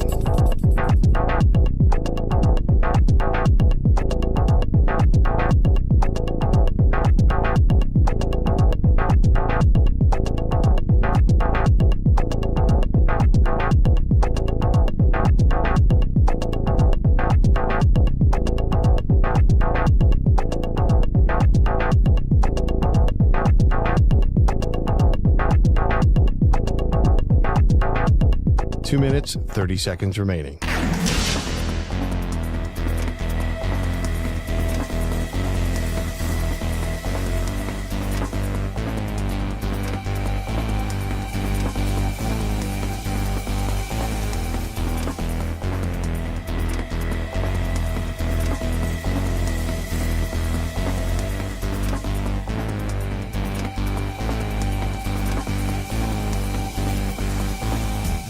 2 minutes remaining.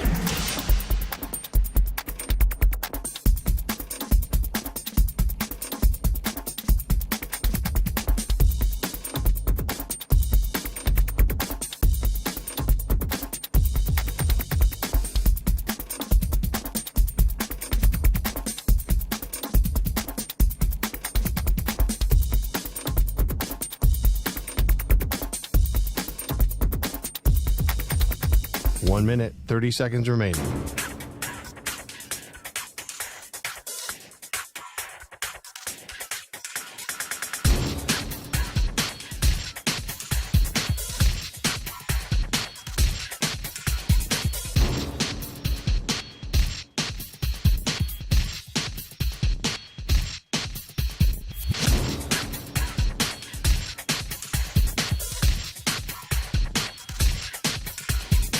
One minute remaining.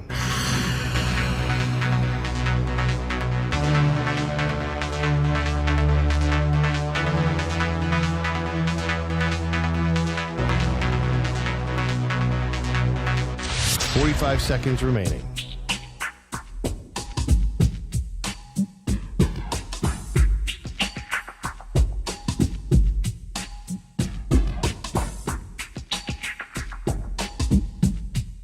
Thirty seconds remaining.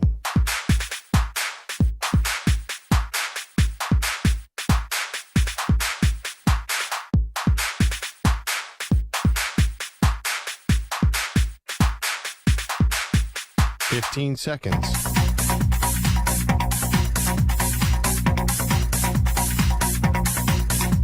Break ends in 5 seconds.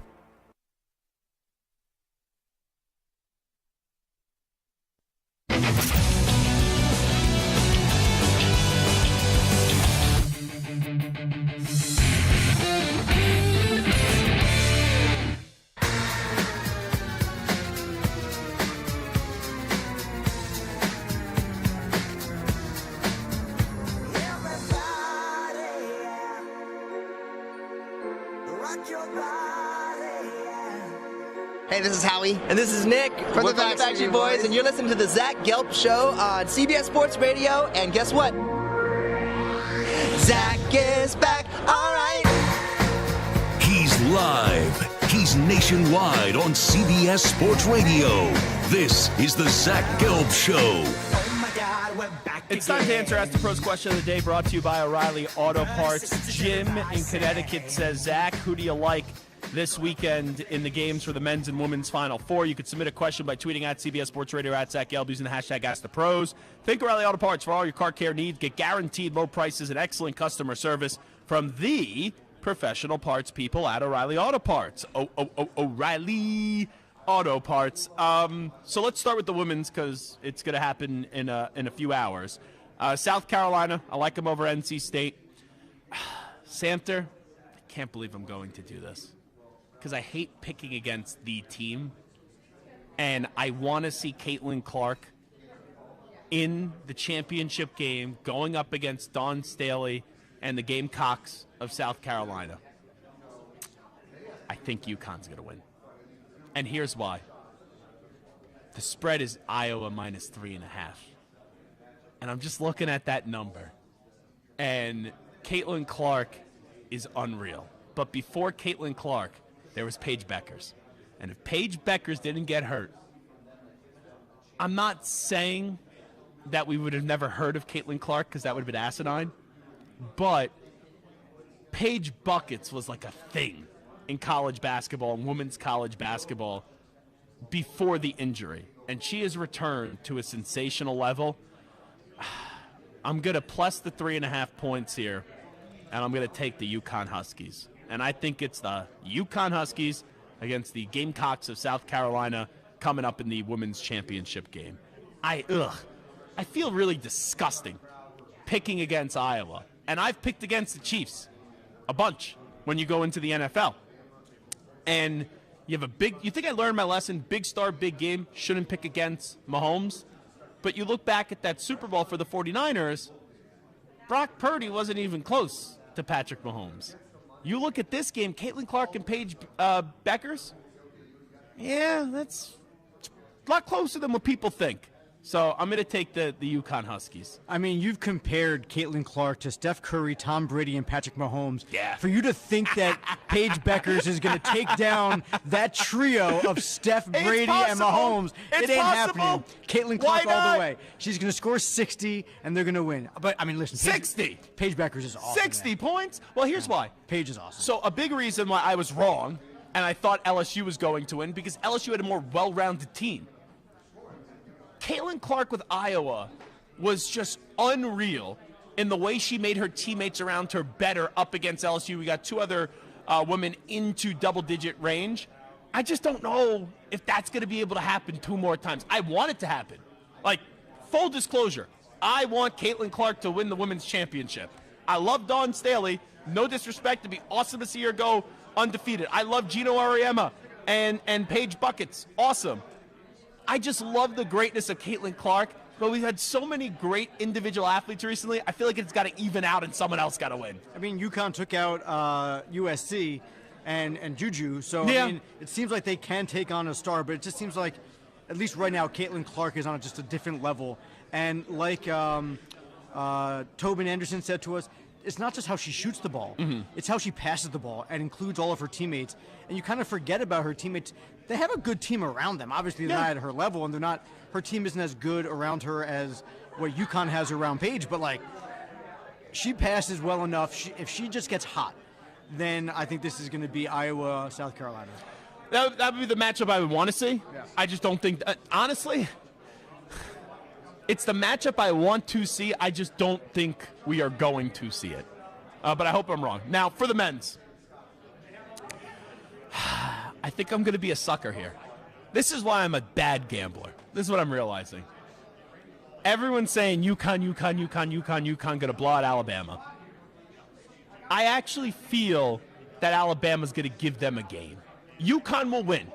I will not pick against UConn. I said that before the tournament. I said that 2 months before the start of the tournament. I will not pick against UConn until they go down, right? Until I can't pick it, can't pick them.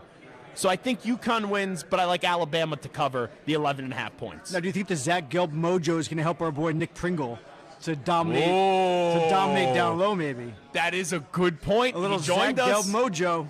and he does have a chip on his shoulder, some say. I mean, we did have Klingon also, so I mean, maybe Oh it yeah, evens itself out. that cancels it out. It might. I don't think It might. Klingon needed our mojo. I think Pringle needed the mojo. Dude, am I sitting here on Monday screaming "Roll Tide"? Am I screaming that on Monday, taking credit for the Nick Pringle run? If Alabama does the unthinkable, you know I will. You will, but it won't happen. Yeah, and then NC State and Purdue. Here's my fear. The officials bleep it up. And either Zach Edey or DJ Burns, one of them are out. That is my fear. And if I'm sitting watching this game and this becomes a ref show, I will be ill. I will be more ill than when I was on the flight out here and it was all the turbulence in New York, getting out of New York, the New Jersey area for an hour when we were on the air. There'll be more protests after the game than there were this morning before the game. My goodness gracious. Samter brings it up. I don't even know what they were protesting. I don't care what you're protesting. Just don't have it impact my sleep schedule. At 5 o'clock in the there morning. There were vuvuzelas. Outside of all the team hotels and our hotel. Right, am I saying that right? The vuvuzelas? Yeah, vuvuzelas. I haven't heard that since the World Cup, back in Africa, 12 years ago. Yeah. Oh, that is an insufferable, and I mean an insufferable noise that we had to hear this morning. And you know what's also weird? I'll save this story for now, because the show's almost over. There's an engineer here, Dan Silverman. And Dan Silverman is a good friend. But all of us went out to eat last night, and Dan is apprehensive about about ketchup. He's apprehensive about ketchup. There's only one brand. He will only eat Heinz ketchup. I thought it was the weirdest thing. He ordered a burger. He said, "What brand of ketchup do you have?" It wasn't Heinz ketchup. So then he goes, "I can't order the burger because I have to have the Heinz ketchup on the burger." So 6, 7, 8 of us, it gotta be. We are all clowning Dan Silverman for being like a 3-year-old. But here's the thing. And here comes Silverman. They had custom ketchup at this restaurant. I actually give credit to Dan. He actually went from being like, wow, the jokes, we're laughing, pointing our finger, the joke's on him, to then the joke was on all of us. The ketchup that they home make at this restaurant was rancid. It was putrid. It was almost like salsa, just covered in sugar. It was absolutely disgusting. Yeah, But that doesn't make it any better for Dan. But I've never seen someone sit down and go, what brand of ketchup do you have to the waitress? There is a rumor out there that at one point years ago, Mr. Silverman actually ran to a convenience store to go pick up a bottle of Heinz ketchup in order to bring it back to the restaurant and use it when he was eating. Yeah. Dan, is this true? Yeah, Yes, this is true. Dan is shaking his head to the right of us. I mean, listen, ketchup is ketchup. I don't know what you're talking about. So in my bad gambling picks, I'm taking NC State plus the points, but Purdue to win. I'm taking Alabama plus the points of 11.5, but UConn to win. I'd like to thank everyone here at Westwood One for having us the last 2 days. I'm at the Phoenix Convention Center, from the engineering team to everyone on site. They always do a first-class job. Big thanks to Jeremy for helping us out here today on site, Dan and Frank and so many more. And a big thanks to Michael Samter as well, Carlos Ortiz, back in our New York City studios along with Manny Rodriguez. All righty. Final Four. Women's tonight, men's tomorrow. We'll talk to you on Monday, everybody, back in New York City starting at 3 p.m. Eastern. Peace.